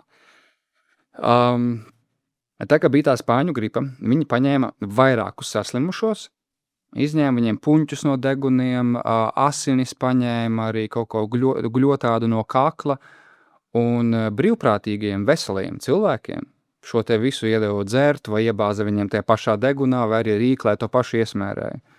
Neviens no viņiem nesaslima. Pēc tam bija nākamais eksperiments, kur vienkārši atnāca slimais, un tagad kā mēs ar tevi sēžam priekšā, tikai vēl tuvāk un klepo virsū, un viņš elpo veselais to pašu gaisu. Neviens nesaslima. Tas ir cieši gripas. Vīrusi ir cieši saistīti ar elektromagnētisko lauku, kā izrādās. Un tieši tāpēc tāds kā Covid, pandēmija, tika paslēpta zem 5G torņiem. Kas tieši 5G torņus būvēja? Vai pierādīja, ka Covid bija lipīgs? Nē? Zin kā, it kā mēs izslimojām visa ģimene, mēs tik viegli izslimojam, es pat nezinu, vai tas bija Covid beigās, jo arī tajās analīzēs var jebko ierakstīt pa lielam, jo mēs vēl arī nesen runājām, kad daudziem tuvinieki, kas tajā laikā aizgāja, viņiem lika parakstīt papīru, ka cilvēks ir nomiris no Covid. Tuvinieki to stāsta par saviem aizgājējiem, kuri nebija tur ar elpceļu problēmām ielikti. Un tāda liecība ir ļoti daudz, diemžēl. Un tad kāda ir patiesā statistika vispār? Protams, cieta daudzi cilvēki un cieta smagi, un bija ļoti daudz aizgājuši jau visu cieņu, bet mēs ģimenē ļoti pozitīvi tam visam izgājām cauri, jo mēs jau sākām pievērst uzmanību veselībai pirmam kārtam, bet pa gripu atgriežoties apakaļ, tagad man saliekās bilde, jo mans vecākais dēls ir gameris. Jā, viņam ļoti patīk spēlēt datoru. Un citreiz ir tā, ka mēs nenokontrolējam, vai tur nav par daudz un tā. Un tas arī izskaidro. Viņš vienkārši visvairāk sēž pie ierīcēm, un tāpēc arī tā gripa bija viņam, nevis kādam citam un pārējiem. Nu tālūk, un tur ir vienkārši katrs, mēs esam individuāls, cits tiek ietekmēts, arī tajā grāmatā ir aprakstīts, tagad tika veikti pirmie testi elektrību. Bija cilvēki, kas īpaši nereaģēja uz to, bet kas visvairāk reaģē, ir tieši jauni cilvēki uz šo elektromagnētisko lauku aptuveni no 15 līdz 40. Tā kā ir tas vislielākais lauks, kurā cilvēki saslimst, un pēc tam pirms vecu cilvēkus vispār mēs neskart, un zīdaiņus es vispār neskar. Un random deguna asiņošana. Man pirms bērnībā bija ļoti daudz vienkārši random asiņoja deguns. Varbūt tas bija arī tiešām no elektromagnētiskā lauka. Bieža čurāšana arī izrādās ir no elektromagnētiskā lauka, pat diabēts ar to ir saistīts. Ļoti daudz slimības šodien ir. Un tie iedomājies, zinot šo te informāciju, par ko neviens nerunā, cik ļoti daudz līdz ar to tev var ieskaidrot melus par vīrusiem. Un nav jau arī pierādīts, ka vispār vīrus eksistē. Nav neviens vīrus bijis izolēts. Tas ir tas vīrus. Nu nav, bet nav arī pierādīts, ka viņi neeksistē. Tāpēc, zinot šos te faktus, cik ļoti mēs tiekam iebiedēti, un tas mūs reiz ieliek rāmīšos, un tad mēs reiz mēģinam atrast kaut kādus risinājumus, kas, diemžēl, ir pie farmācijas. Un tas ir tā vieta, kas kontrolē pasauli. Tas kontrolē mūsu mazos prātiņus. Jā, es atceros, bija mēnesis, kad es aptiekā atstāju 140 eiro vienam bērnam. Jo es pirku medikamentus uz priekšu. Pulmkarts līdz 2 gadu vecumam bija kompensējamais, pēc 2 gadu vecumam bērns vairs nav bērns, to jāsāk maksāt ir citas summas. Un tad iepakojums maksāja 40 eiro, es atceros, es tur uz priekšu vienkārši jau sāku pirkt, jo tas izmisumā nezinu, ko darīt. Un es ceru, ka jums, ka būs bērni ar šo visu informāciju, ko tu zini, jums būs tikai labākais scenārijs, jo, jā, bet es esmu ļoti pateicīga šai pieredzēji, jo man ir ko stāstīt tālāk citiem cilvēkiem, un, man liekas, tieši pieredze ir vislielākā vērtība, ja tu pats esi izgājis cauri, jo es, piemēram, arī nesaprotu fitnesa trenerus, kas nekad nav bijuši ar lieko svaru, kā viņi var psiholoģiski vispār saprast un atbalstīt cilvēku ar 100+, piemēram. Jā, tu laikam tā empātiskā puse uzreiz var pietrūkt. Jā, bet ja tu pats esi tam gājis cauri, tu zini, cik tas ir grūti, cik tu reizes padevies, ar ko tu cīnījies tajā visā ceļojumā, kamēr tu saprati kā, ja. Citreiz man tā saruna ar maniem klientiem, kas vēršas pie manis, tā kā Eliņa palīdz, ko man darīt, jā, ar to dzīvesveidu un tā. Es vadu visādas grupiņas un projektus, iedvesmot, cenšos vienkārši meitenes saņemties davai kopā. Es vingroju, ielieku video, davai jūs arī, ko jūs darat, jā, un tur uzšķīvi kārtojam un attīram organismu un mācamies dzert ūdeni. Lielākā daļa nemāk dzert ūdeni. Žulcakmeņi, nierakmeņi, kā tas viss ir? Tam visam ir reāli pamats un šķidrums mums ir, es nezinu, pamēģiniet puķi laistīt ar kolu un kafiju. Viņi taču neaug. Jā, vai uzpūt smaržas virsū. Jā, arī tas pats, arī smaržvielas, arī dēla kontekstā mums alergologi teica, kad ir pulveris vainīgs varētu būt un tas un šis un vēl kaut kas un smaržu man nav.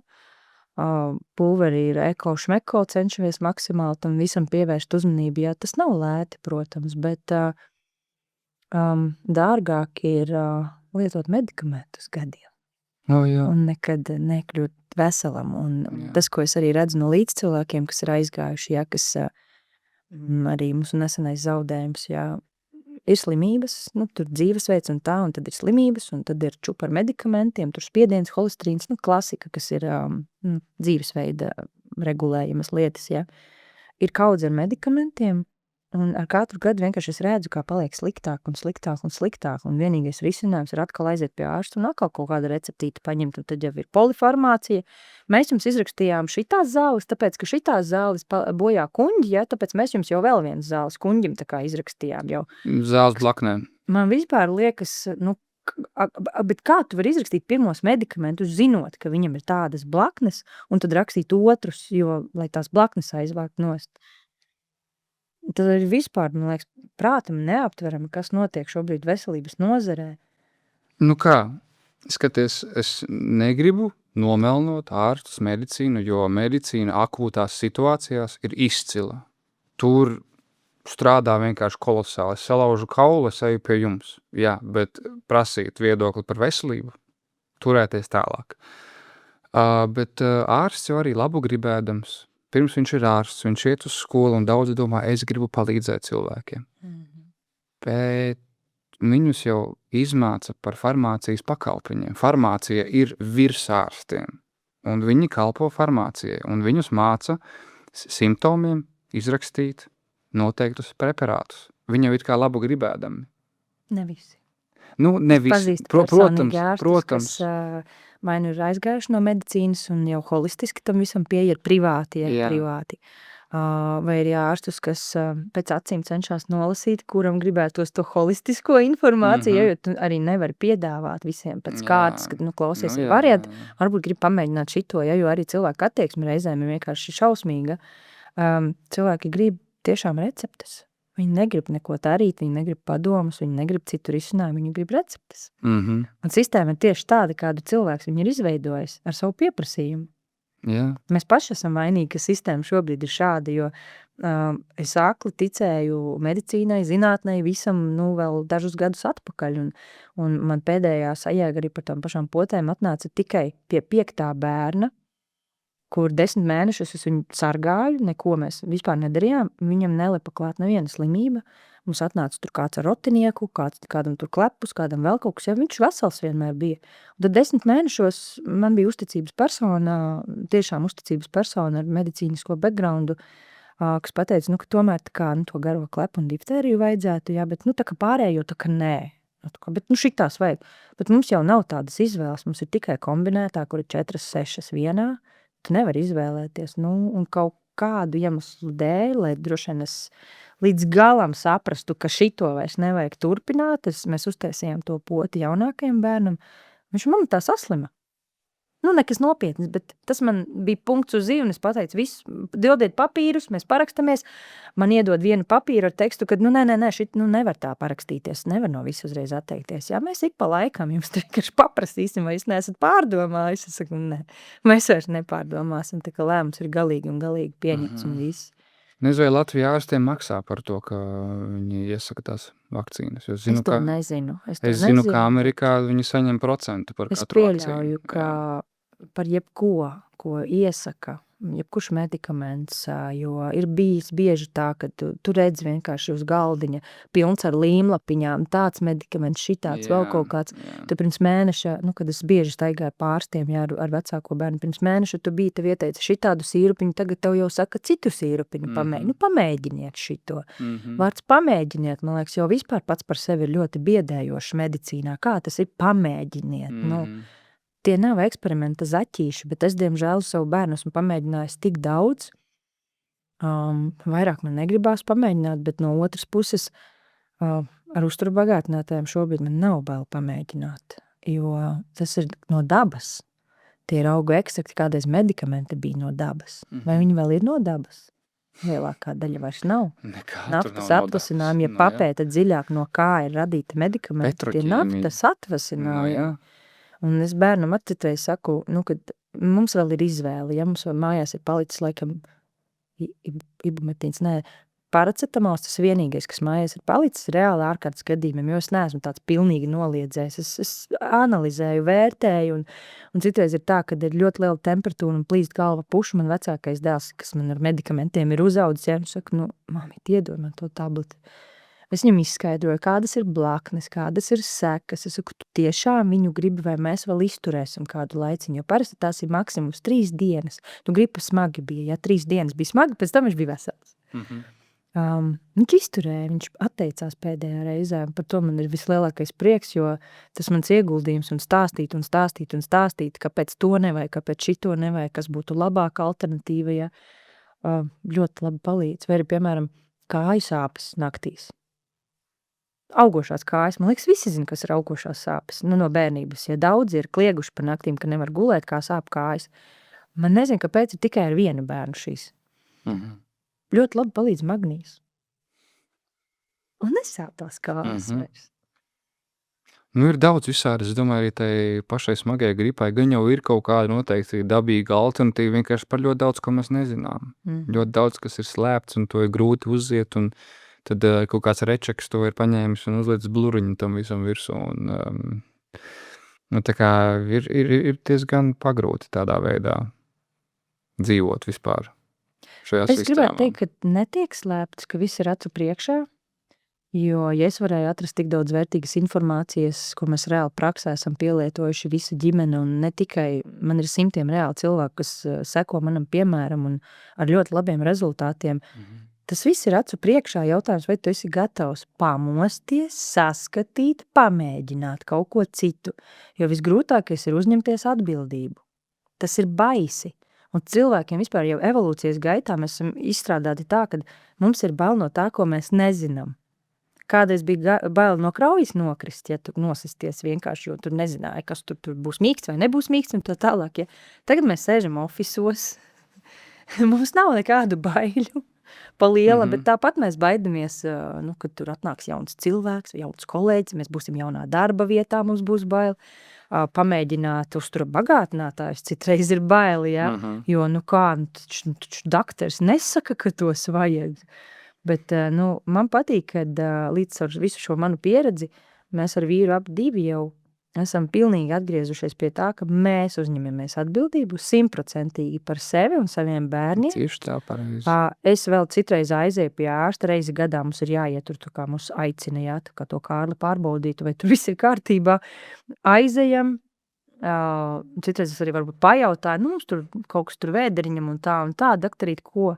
Tā kā es cieņas pret otru cilvēku, jā, ko jūs ieteiktu? Viņi man to visu kaut ko iesaka, es izēju no kabineta ārā, es to lapu. Paldies, cienu, bet tālāk es pati pieņemšu lēmumus, ko man dot, ko man nedot. Ja. Es reizēm pakonsultējos, pajautāju, bet tad atkal man atnāk intuitīvi tā sajūta, ka, nē, tu pati zini, ko darīt. Bet laikam tas ir, nezinu, kaut kāda taustīšanās vēl, ka tā kā gribi vēl pajautāt kaut kam. Tas ir vecais ieradums, ka tas ir vienmēr vērsies pie ārsta, vienmēr kādam citam prasīs to atbildību, bet tagad tu esi pie visa atbildīgs, un tas ir biedējoši reāli. Tu esi labs piemērs tādā veidā, bet es domāju, ka prasīt jau mēs tiem pašiem ārstiem drīkstam. Tā kā mums vajag pēc tam pašiem izlemt. Nevis klausīt obligāti, bet novērtēt situāciju. Pajautāt vienam, pajautāt otram. Paskatīties, ko vecmāmiņa saka, holistiskā vecmāmiņa. Ja? Ko viņa saka, ko saka tava intuīcija. Un tas jau nav slikti, bet ņemt un klausīt vienmēr viena personu, tas, kādreiz tas ir novest, diemžēl pie problēmām. Reizēm tu var arī 5 pēc kārtas pajautāt un dzirdēs vienu un to pašu sevišķi medicīnā. Latvijā ļoti maz holistiskie ārsti, ļoti maz tiešām. Tie, ko es zinu, ļoti maz. Un cik to vēl, kurus es nezinu, droši vien, kuri vēl slēpjās, kuri neuzdrošinās nemaz runāt. Tāpēc, ka vienmēr ir kāds, kas metīs to akmeni. Ja mēs paskatāmies arī soc tīklos, ja tā komentāru sadaļa citreiz tur dominē parasti, kur es lasu informāciju, dominē mans viedoklis, ko es esmu novērojis, kad vairāk visi ir par to holistisko tomēr, bet tāpatās ir vēl tie akmeņu metēji, kā es viņus saucu, kur ir dzīvos tajā savā pieredzē, savā pārliecībā, viņam viss ir labi tā, kā ir bijis labi, un viņš pat nevar aizdomāties, ka kādam citam labi ir savādāk, ka tas arī ir normāli, tā kā vienkārši pieņem to otru sabiedrības daļu, par to pašu pošu lietu, kad ir puse, kas to nevēlās, ir puse, kas to vēlās. Es respektēju tos, kas to vēlās darīt. Lūdzu, respektējiet arī mani, kas vairs to nevēlās darīt. Un kas ir pats interesantākais, man ir abējāda pieredze. Es negribu izklausīties egoistiski, bet es zinu, kā ir, kad to dara, un es zinu, kā ir, kad to nedara. Pilna pieredze, tā kā pilna buķeta pieredze, ja. Un tad ir tā puse, kas tikai to dara, un viņš nezin, kā ir savādāk. Viņam arī ir taisnība, caur viņa pieredzi, viņa prizmu. es negribu te tā kā izsaukt, kam lielāka taisnība, kam mazāka taisnība, ne par to ir stāsts, bet par to, ka vienkārši sadzirdēt, pieņemt otra viedokli, pat ja tu nepiekrīti, tu drīksti nepiekrist. Un arī mūsu sarunai var nepiekrist. Jā. Jo tā ir mana subjektīvā pieredze, ka es esmu gājusi cauri. Reālā pieredze ar subjektīviem izdarītiem secinājumiem, ja.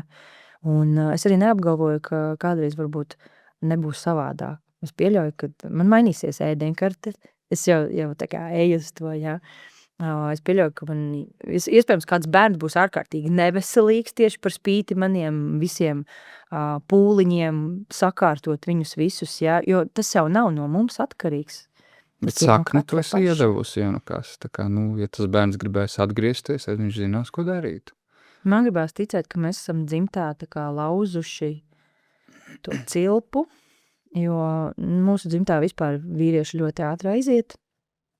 Tas jau tur gan karš un viss kaut kas, ja, bet vispār ir tā, ka sievietes dzīvo ilgi, bet vīrieši kaut kā ātri aiziet. Un tā man atklāsme, ka 61, tā kā tāda robeža, ja, kad mans tētis 61, tagad vīra tētis 61, man tas ir puse mūža. Priekš manis tas liekas puse mūža, jo mans mērķis ir 120 gadi. Ar to, ko es zinu, ar visiem instrumentiem, kas man ir, un sports, un uzturs, un es mentāli ar sevi ļoti strādāju, un es cenšos piepildīt savu dzīvi un sakārtot attiecības. Tā kā visās jomās cenšos strādāt ar sevi, ja. Un gribētu ticēt, ka būs tie 120, kā minimums 120. Nekad jau nevar zināt, kur tur, nezinu, tev kāds uzbrauks virsū varbūt. Skatīs, cik tev būs atvēlēts, tik tev būs. Bet ja tu esi uzlicis fokusu uz tādu mērķi, ja, vai tu vispār neesi uzlicis fokusu uz nekādu mērķi, jo manam tētim nebija fokusa vispār. Viņš nebija piepildīts. Es varu padalīties, man ir tieši tas pats scenārijs, kas, man liekas, vairāk kā pusē Latvijas, alkoholisms ģimenē, kas ir smaga tēma, plus vēl līdzatkarība mammai. Mamma nedzēra, bet tā ir līdzatkarība, ka tu esi tādās attiecībās. Arī tas viss, ko mēs redzējām, tētis neatnāca uz manām kāzām. Bet man šķīvis stāvēja blakus līdz pēdējais, domāju, varbūt vēl atvilkusies, vienalga kāds, lai viņš atnāk, ja. Es visu piedevu, jo, tētis ir tētis, un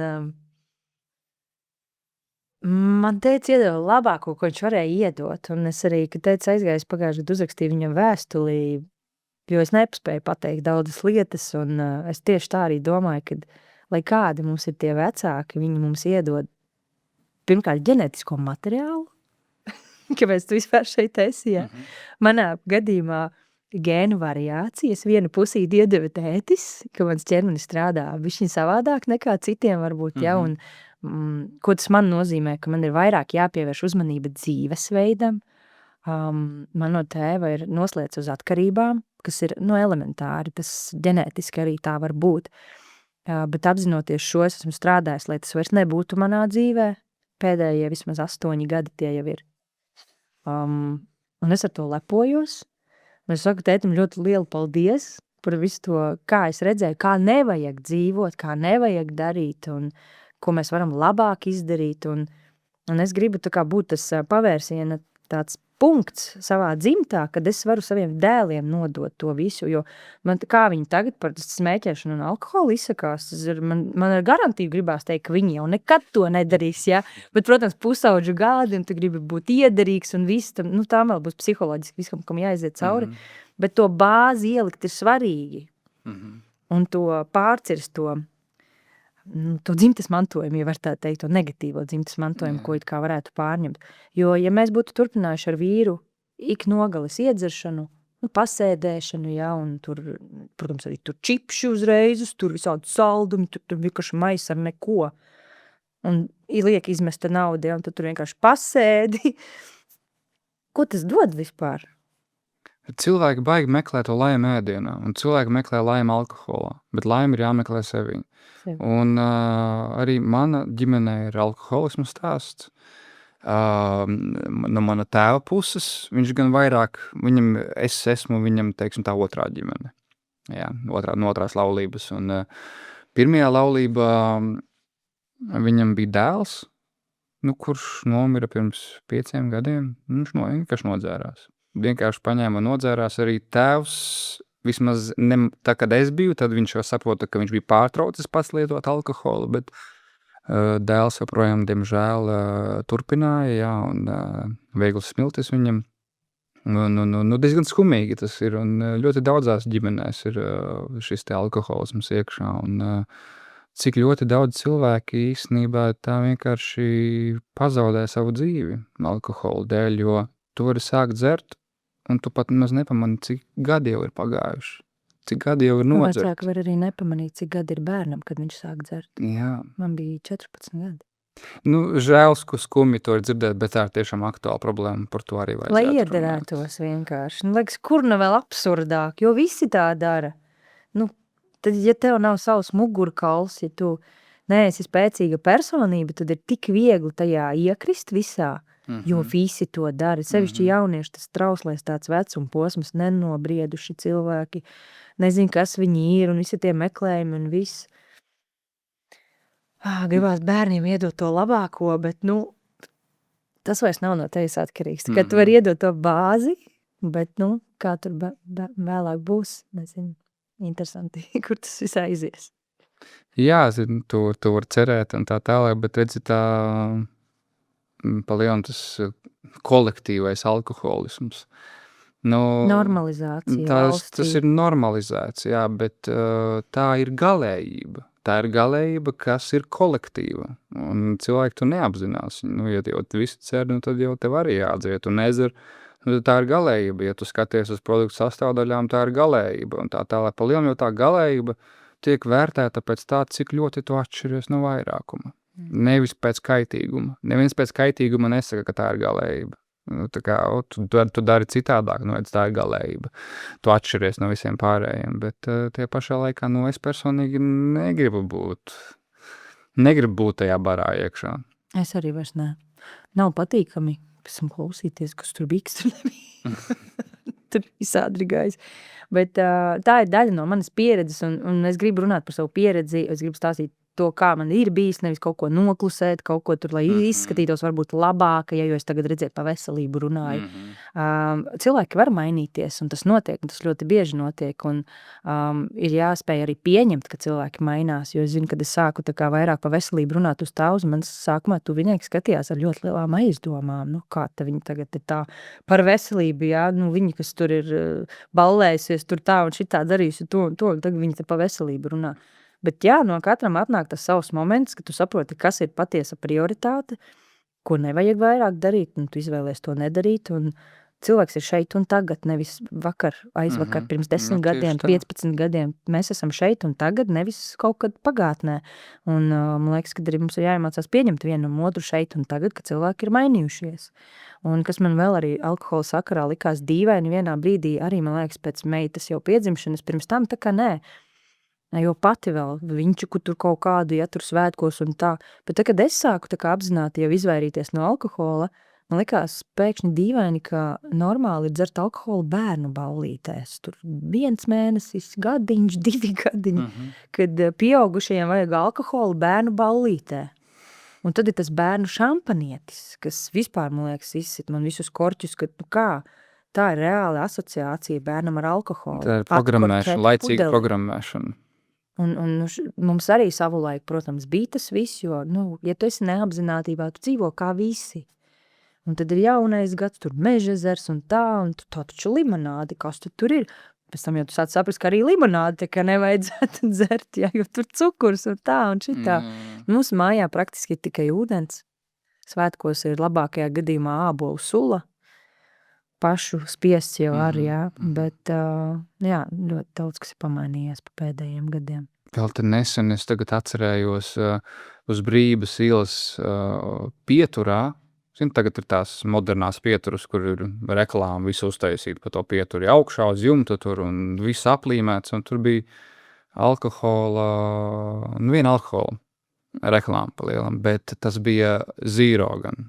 Jā, bez procentiem, bet tā kā tas alkohola brands, viņam ir arī grādi, vai ne? Un es domāju, tur tajās pieturās stāv bērni, diet visādi cilvēki tur garām un to visu redz, ko tas nozīmē. Tu jau laicīgi pat ja tas ir bezalkoholisks dzēriens, tu jau laicīgi programmē to bērnu uz alkoholismu savā veidā. Nu, vai tiešām tas nebūs tā, ka viņš tagad paaugs, viņš tagad atcerējās to reklāmu, davai es paņemšu ar procentiem. Nu, tā tas arī viss sākās, diemžēl tas viss ir iekšā sistēmā. Tad tu alkoholu nelieto, ja? Vairāk, ne? Jā, Man prasīja vakar, cik tad ilgi jums tur, kā bēres, tur visu kaut kas tur jāielej un tā. Es neatceros īstenībā, cik, bet tie ir gadi. Tie reāli ir gadi, stabili pēdējie 2 bērniņi, tad 4. puikam ir 6 gadi, nu, ar garantiju 6 gadi sanāk pilni, jo man vienkārši negribas, man ir jautri tāpat. Jā. Es esmu piepildīta, man ir labi, man ir pa ko parunāties, es māku arī dejot jau skaidrā, ko kādreiz es nevarēju, ja. Man ir labi vienkārši tāpatās, un es vienkārši neredzu tam jēgu. Pirmkārt, tā ir izmesta nauda. Otrkārt, nav tāda alkohola daudzuma, kas nebūtu kaitīgs. Jā, un alkohola veida. Ir tikai mazāk ļaunums. Jā. Jā. Tas pats, es zinu, ka tekila ir tāds mazākais ļaunums, jo tas nav no graudiem taisīts. Ja tas ir laikam no kaktusa, aloe veras vai kas tur ir taisīts, ja, ka tas esot labāks, un kaut kādi baigie vīni, ja, tur dārgie vīni, kuriem tur nav visādi sulfāti klāt, ka tas tie esot tie mazākie ļaunumi. Nebūs šādi Sāksim ar to, ja viņi būtu augstākajos plauktos un pa vislielāko cenu. Tieši tā kā, ja tu gribi kvalitatīvi dzert, tad arī kvalitatīvi maksā. Bet kāpēc es nelietoju, līdz ko es sapratu, kad katra alkohola pudelē iznīcina visu tavu mikrobiomu, kas ir lielākā daļa tavas imūnsistēma, ir tāds, priekš kam man to darīt. Man tas nav vajadzīgs, un man ar šo faktu pietiek. Man nevajag citus faktus palielam, jā, tāpēc alkohols. Jā, alkohols ir baigi plašā tēma, bet tas nenormāli skar sabiedrību. Cilvēkiem ļoti patīk iedzert, un viņi vairs bez alkohola vispār neprot. Cilvēkiem ir stress, un viņiem gribās atslābināties. Un tas ir vienkāršākais veids, kā bez receptes to izdarīt. Jā. Mums visiem ir elpa līdzi. Man ne. Ar elpu mēs varam ļoti daudz ko paveikt, uzņemt enerģiju vai atslābināties, nomierināties. Tikai neviens jau negrib darīt darbu, visi grib quick fix un viss gatavs. Jā, paturpināsim vēl, tu minēji, ka tu neesi pilnībā tikusi pāri psoriāzei, ka tu vēl esi ceļā. Es pieļauju, ka tas ir mans tāds ceļojums, un savā ziņā reizē mēs psiholoģiski negribam arī atlaist kaut ko vaļā, jo vēl kaut kas ir jāsaprot. Nu, es vispār psoriāzē esmu ļoti pateicīga, jo savā ziņā pateicoties psoriāzē, es arī esmu uzdevusi vairāk jautājumus vispār par veselības tēmām, ko man darīt, kā man darīt, kāpēc man darīt, un man vajadzēja 2 gadus kārtīgi attīrīt organismu, sakārtot nervu sistēmu, kvalitatīvi ēst, sportot, viss, tie bija 2 gadi. Tad es arī pieņēmu lēmumu atteikties no medikamentiem, jo es vienā brīdī sapratu, ka turpinot lietot medikamentus, es visu laiku turpinu sevi piesārņot arī. Un, tā kā ietekmēju, tā kā tu dari labu, bet tu arī dari sliktu vienlaicīgi, kā cenšoties sev palīdzēt. Un es pieņēmu lēmumu, kad es atsakos no medikamentiem, tad bija tas brīdis, ka man bija pilnīgi tīrs ķermenis. Bet iestājās dzīve. Stress, ļoti liels stress, jo man ir, es saku, liela ģimene, pārvākšanās, šobrīd es viena pati visu maisaimniecību tā kā uzturu, jo vīram ir ļoti lieli mērķi un ambīcijas, mēs kā pāris ejam uz ļoti, mēs gribam ļoti dramatiski izmainīt savu dzīvi un arī bērniem iedot pašu labāko, tāpēc ir tie brīži, ka tev vajag vairāk iespringt. Mazāk miega, lielāks stress, un tas šobrīd ir tas iemesls, kāpēc man ir atkal pasliktinājums. Bet es zinu, ko darīt ar to visu. Vienkārši vēl drusci, kā es teicu sākumā, kad mēs sākām runāt, tā kā jāiztur šitas, jāiztur tas, jāiztur vēl kaut kas, tā kā no viena pasākuma uz otru, no viena uz otru. Es pamaz atpūšos, tas ir mans. Un te ir arī tas, ko es teicu, kad ir tā noslēdz uz atkarībām. Tu vari būt arī darbaholiķis, jo cilvēks ar atkarībām vienmēr meklē citu atkarības veidu. Manā gadījumā tas ir darbaholisms. Es teikšu, ka es esmu drusciņ tā kā kurpnieks bez kurpēm. Es ļoti daudz palīdzu citiem cilvēkiem. Tā, ka ļoti es varu vēl vakaros atbildēt un brīvdienās, un es maksāju vienkārši ar savu nervu sistēmu tikmēr un to atpūtas laiku, kas man ir jāsakārto. Tā kā man vienkārši, man patīk, ka man ir psoriāze, jo viņi mani atgriež pie realitātes. Tā, atgādinājums. Tev ir ar sevi jākārto, un tev tas ir jādara tagad.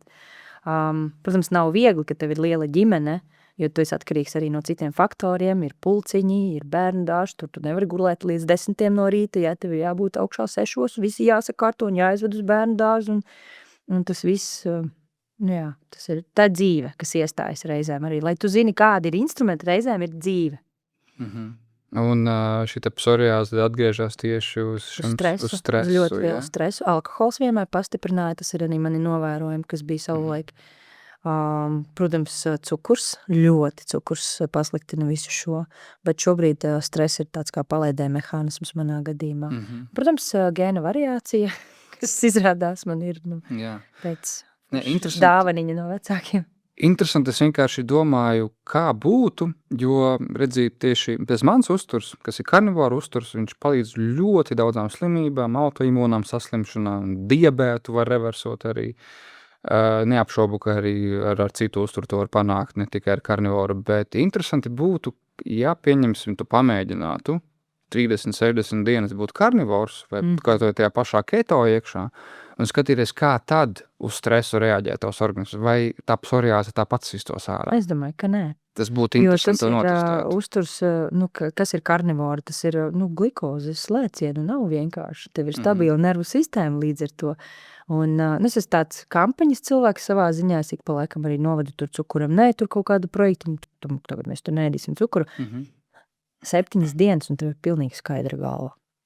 Bez vispār cukuriem. Bet, protams, cukurs pievienotais ir arī sāļajos ēdienos, un Cukurs tu nevari ideāli, ja tu neēd tikai gaļu, reāli tu nevari, jo ogļhidrāti tas ir cukurs, tā ir glikoze, kas šķirās organismā tieši tā, un interesanti, ka diabētiķiem tās uztura vadlīnijas ir, viņiem vajadzētu karnivori.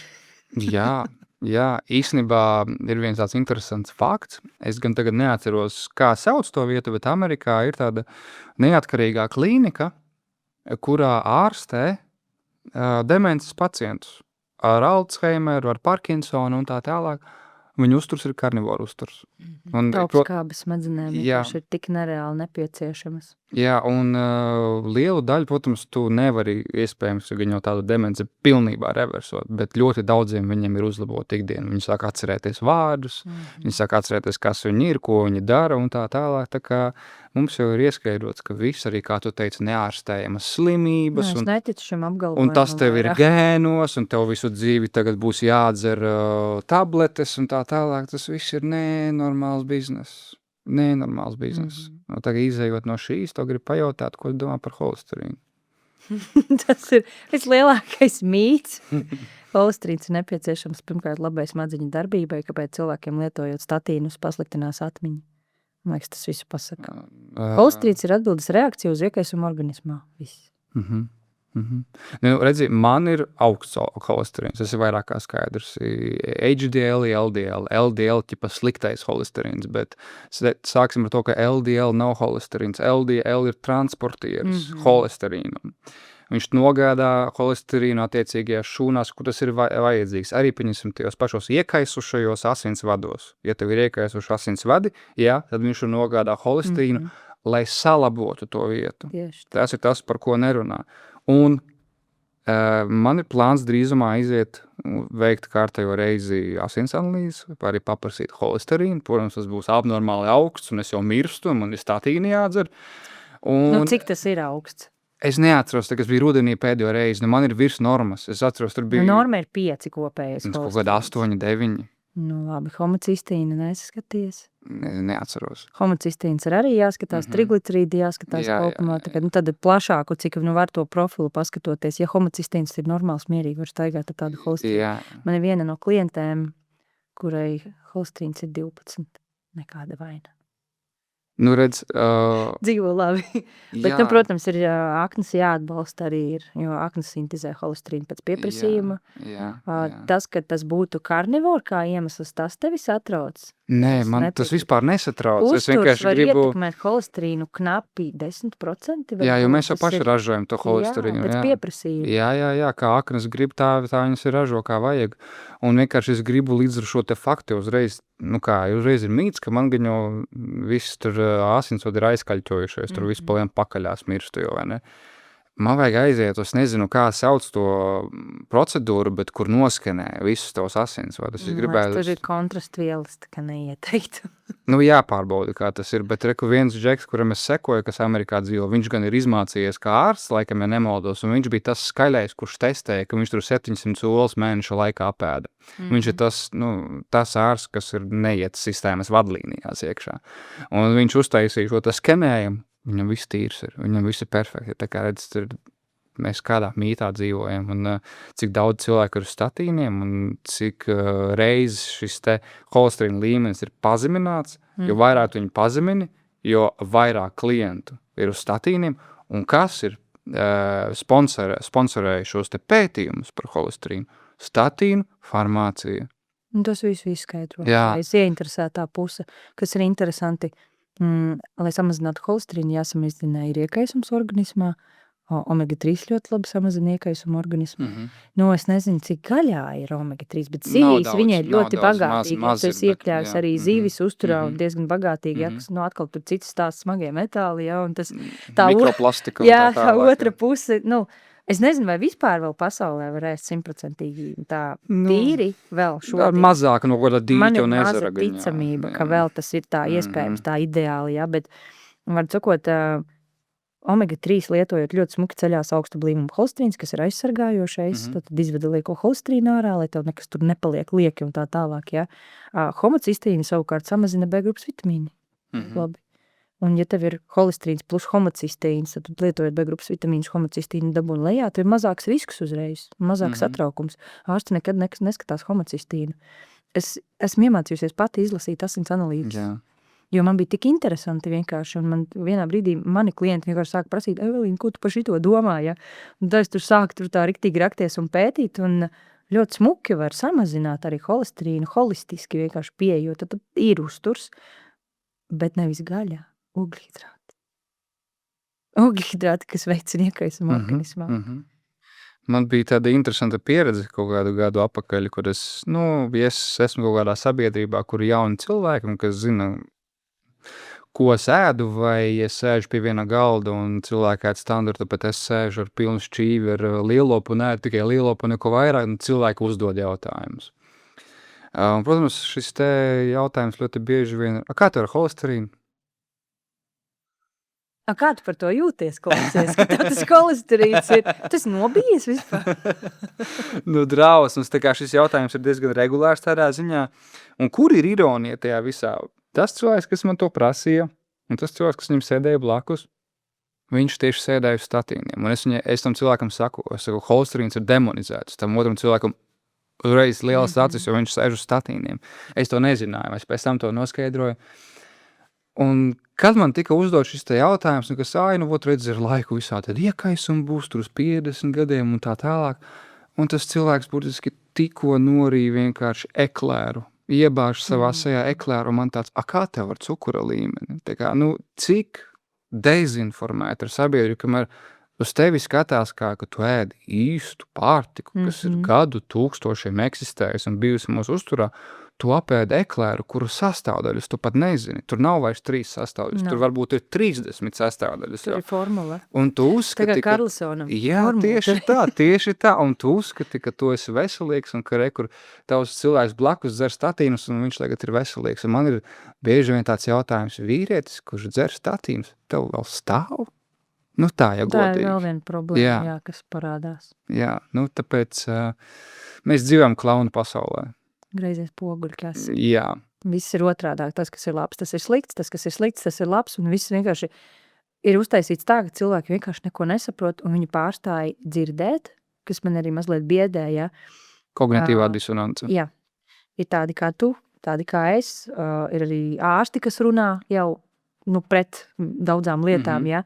Un tad ir visas tās sistēmas, es nezinu, kā to saukt, reāli sistēmas, visādas tur darbības, ja, piemēram, Rečaka ar saviem tur izsauciem, ka nē, tā nav patiesība, ko viņa te vispār runā, ja, es esmu banota, tu esi banots, man liekas arī. Bet nekas jau netiek pārbaudīts tā līdz galam, jo, piemēram, man nobanoja vienu video, kur es stāstīju, ka 90% cilvēku, bišķiņ savādāk tur bija, ka pa pēdējiem 100 gadiem augsnē un vispār pārtikā līdz ar to magnija līmenis ir krities par 90%. Tas ir kliedzošs cipars. Pats labākais, ka es to klausījos kursiārstiem.lv kursos. Un es vienkārši atreferēju to, ko es dzirdēju ārstu lasītos kursos ārstiem. Es atreferēju un pastāstīju Facebookā, uz ko es tiku nobanota. Un viņi savukārt pateica, ka nav patiesība. Pētījuma rāda, ka tie ir 50%. Es domāju, labi, 50%, nevis 5, tie ir 50 tad jau, jā. Un jautājums arī kādi pētījumi, jautājums, no kurienes tad kursi ārstiem lasa savas lekcijas, kurš tad ir dezinformātors galā. Protams, ar mani kā vienmēr neviens nesazinājās, neviens nepajautāja, kur es to dzirdēju, no kurienes ir šī informācija. Viņi vienkārši izrauj no konteksta, paņem, atrod kaut kādu pētījumu, kas viņiem liekas, šīs laikam būs tāds, nesmukāks priekš viņas, jā. Tas tā kā varēs apgāzt šo teoriju, pieliksim šo pētījumu te klāt. Īstenībā tādi pētījumi ir vairāki noteikti, un dažādos tur gadu griezumos, tur īsākā periodā, garākā un tā tālāk, ja. Es pieļauju, ja labi meklēt informāciju, ja žurnālisti būtu žurnālisti, viņi atrastu tos 90%. Jautājums, vai viņi meklē, vai viņi vienkārši grib nobanot visu, kas saka kaut ko citu. Jo arī runāju par to pašu par olbaltumvielām un kuņģa darbību. Ja es arī nesen stāstīju, kā strādā kuņģis, jo man vienkārši interesē, kā fizioloģiski mūsu ķermenis vispār darbojas. Gremošanas sistēma ir signālu sistēma. Tad, kad kuņģī nonāk olbaltumvielas, atslēga ir olbaltumvielas, tad sāk aktivizēties signāli, kas liek padot, kad sālskābei ir jāizdalās un jāsāk gremošanas procesu. Tad, kad sālskābe izdalās, sākās notiek šī te gremošanas visa tā darbība, parādās konkrēts pH, kas iedod signālu aizvērties sfinkterim ciet apakšējiem, lai uz 12 pirkstu zaru neaiziet nesagramots ēdiens, tad viss kuņģis darbojas uz signāliem. Ja mēs visu laiku ēdam makaronus, kartupeļus un olbaltumvielu praktiski cik tur šitā minimāli, ja. Kuņģis saprot, ka te baigi nevajag neko gremot, priekš kam to skābi tik skābu. Un sākās atviļņi, žults nāk atpakaļ, ja žults sāk bojāt visu kuņģa gļotādu. 2 gastroenterologi pateica, ka nē, tā nav taisnība taču. Bet viņi ir pētījuši, kā realitātē tas viss notiek, taču to visu var atrast, to visu informāciju var sameklēt. Un tāpēc magnīs, tāpēc B-grupas vitamīni, jo, lai vispār kuņģis varētu labi strādāt, ir jābūt labiem nervu impulsiem, labi sfinkteriem jāsaraujās, kardijā un pilorija, tur kuņģis augšā, apakšā, lai viss varētu normāli strādāt. Tikko mums ir atvilnis skaidrs, ka sfinkteri nevaras ciet, saistaudu vājums plus vēl. Tur pa ķēdīt vienkārši atnāk visas atbildes, kāpēc tev kaut kas nestrādā. Un tad, kad uzdod jautājumu cilvēkam, klausies, ko tu ēd brokastīs, ja? Maizītes. Cik tur gaļas uz tās maizītes ir? Cik tad desā ir tās gaļas iekšā vispār, ja? Vai tur vispār vēl ir gaļa vai kaut kādi tur, olbaltumu izolāti vai kas tur tagad ir, ja? Un tā mēs paši sabeidzam savu ķermeni beigās. Un uzrodās tie, kas vienkārši, es nezinu, sagroza visu informāciju. Tad jautājums, kurš sagroza informāciju? Kā tu teici, ja žurnālisti darītu savu darbu, nevis, atrastu vienu pētījumu, pēc tā uzreiz vadītos vai arī nokonsultētos ar vienu ārstu un tad publicētu viņu viedokli un teikt, ka tomēr tavējais nav pareizs, bet, manuprāt, tā kā cilvēkam, kurš vispār runā par veselību, viņam ir jārāda piemērs. Jā. Ar savu izskatu, ar savu augumu, ar savu valodu. Un, es nezinu, kurš gan žurnālists tev uzbruka, bet tas, kurš man uzbruka, viņš par veselību Pati vispār. slavenākā sākumā, kas tur diriģēja visu, un tad visādi pakalpiņi šobrīd vēl tur ir. Tagad Un arī, man bija vīrietis. Bildi ieraugi. Jā, tas Džeks, mans žurnālists, kurš tur man nobanoja vienu video par augu eļām, otru video izgriezumu ar Edgaru Medni. Tā kā viņa bildē, viņam ir liekais svars, viņam ir riņķi zem acīm. 100% viņš to augu eļu štompē savu katru rītu tur uz pannas, uz teflona pannas. Un vēl tas pats es nesen redzēju šitā te poliklīnika. Neatceros, kā viņu sauc, bet labi, nav būtiski nosaukumi, bet viņam ir Instagrams.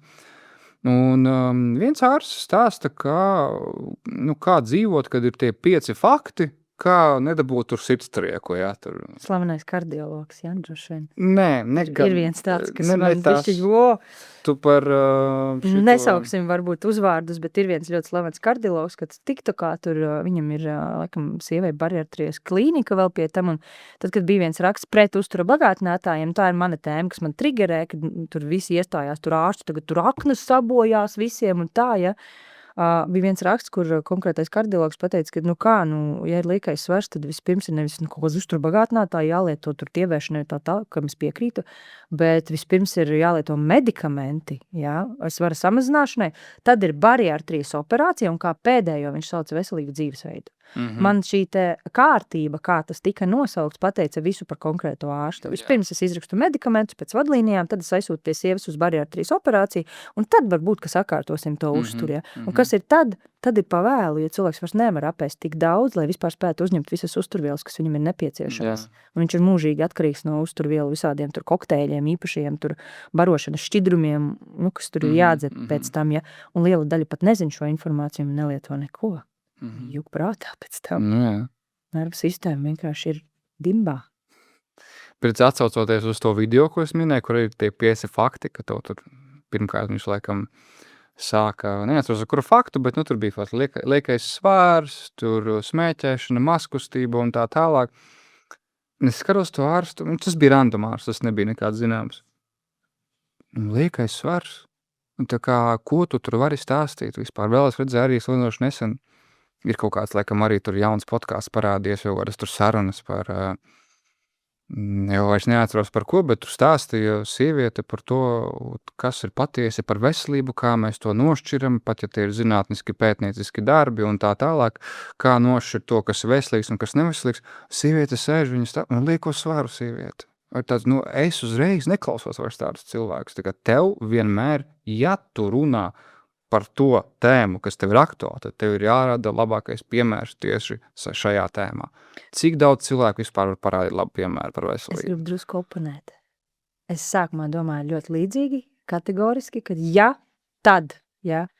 Bet es, piemēram, zinu tādus pieredzes stāstus reāli. Es pazīstu šo cilvēku, fitnesa treneri, kas ir bijusi savā laikā fitness, tas bodybuildings, tās visas žāvēšanās saucamās, ka tur nedzer ūdeni un tā tālāk, ja tur apakšā ir vesels stāsts, izjaukta hormonālā vide, pazudis cikls, un šobrīd ir tā, ka vielmeņi ir tik ļoti sabojāti, ka cilvēks vienkārši netiek apakaļ vairāk, praktiski nekur, bet dara lietas, mērķiecīgi turpina trenēties un ļoti smagi strādā un uzturs un viss kopā, ja nav vēl tas rezultāts ideāls, bet es abrīnoju par drosmi runāt.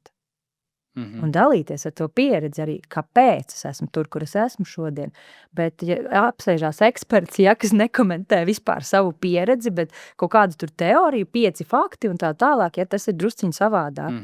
Bet ir tie gadījumi, kad nevajag skatīt vīru vai sievieti, pēc cepures, kad ir jāzina tas stāsts apakšā, kāpēc tas cilvēks vispār nonāca līdz veselības problēmām. Kāpēc man ir psoriāze? Man bija šausmīgi neveselīgs uzturs bērnībā. Es nedzēru ūdeni, pirmām kārtām bija zapcūdeņi, bija ogļhidrāti, nenormāli daudz. Mums bija auzu pārsnu putra, manā putra, maizītes, baltmaize tikai, nevis kaut kādas tur citas, tur pat šķiedrviela nebija vispār, Mikrobioms bija pilnīgi nekāds. Mammai bija veikals, mēs tur varējām dabūt visādus saldumus kaut kādā brīdī. Margarīns, ar sviesta garšu parādījās. Var cikot, visu, ko nevajadzētu ēst, Un loģiski, ka vienā brīdī ķermenis vienkārši neizturēja to slodzi, kad nav resursa, nav uzturvielu, nav olbaltumvielu pietiekamā daudzumā. Olas it kā es ēdu, bet es jau nezinu, cik es olbaltumvielu apēdu, Un arī tie cipari, cik tad cilvēkam patiesībā vajag olbaltumvielu apēst. No 0,8 līdz 2. Cik tad vajag? 0,8 vai 2?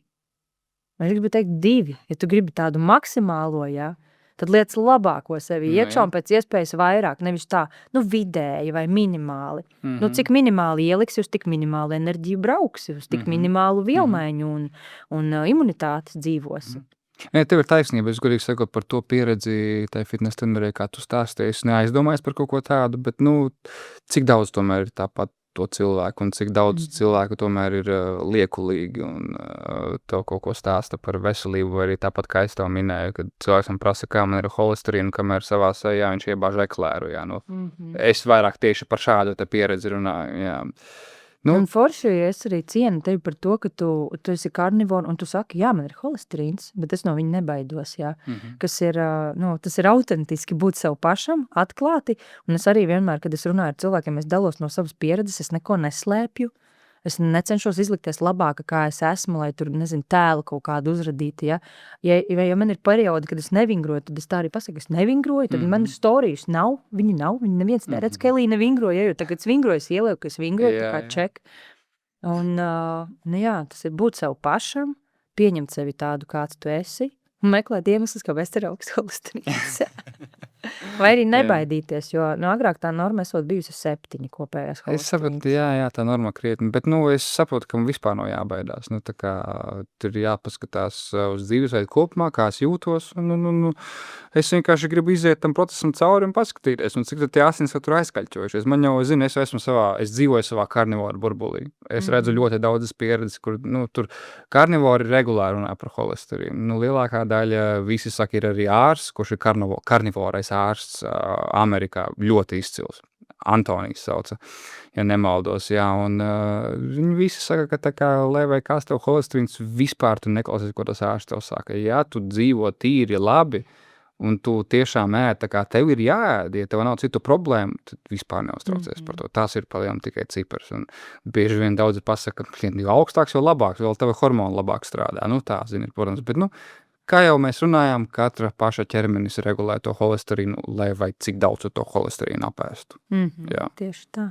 Labi, dosimies uz noslēgumu, un tagad es tev gribētu pajautāt vienu jautājumu, kas būtu tas, ko tu pastāstītu cilvēkiem, kas šobrīd, ir izmisumā.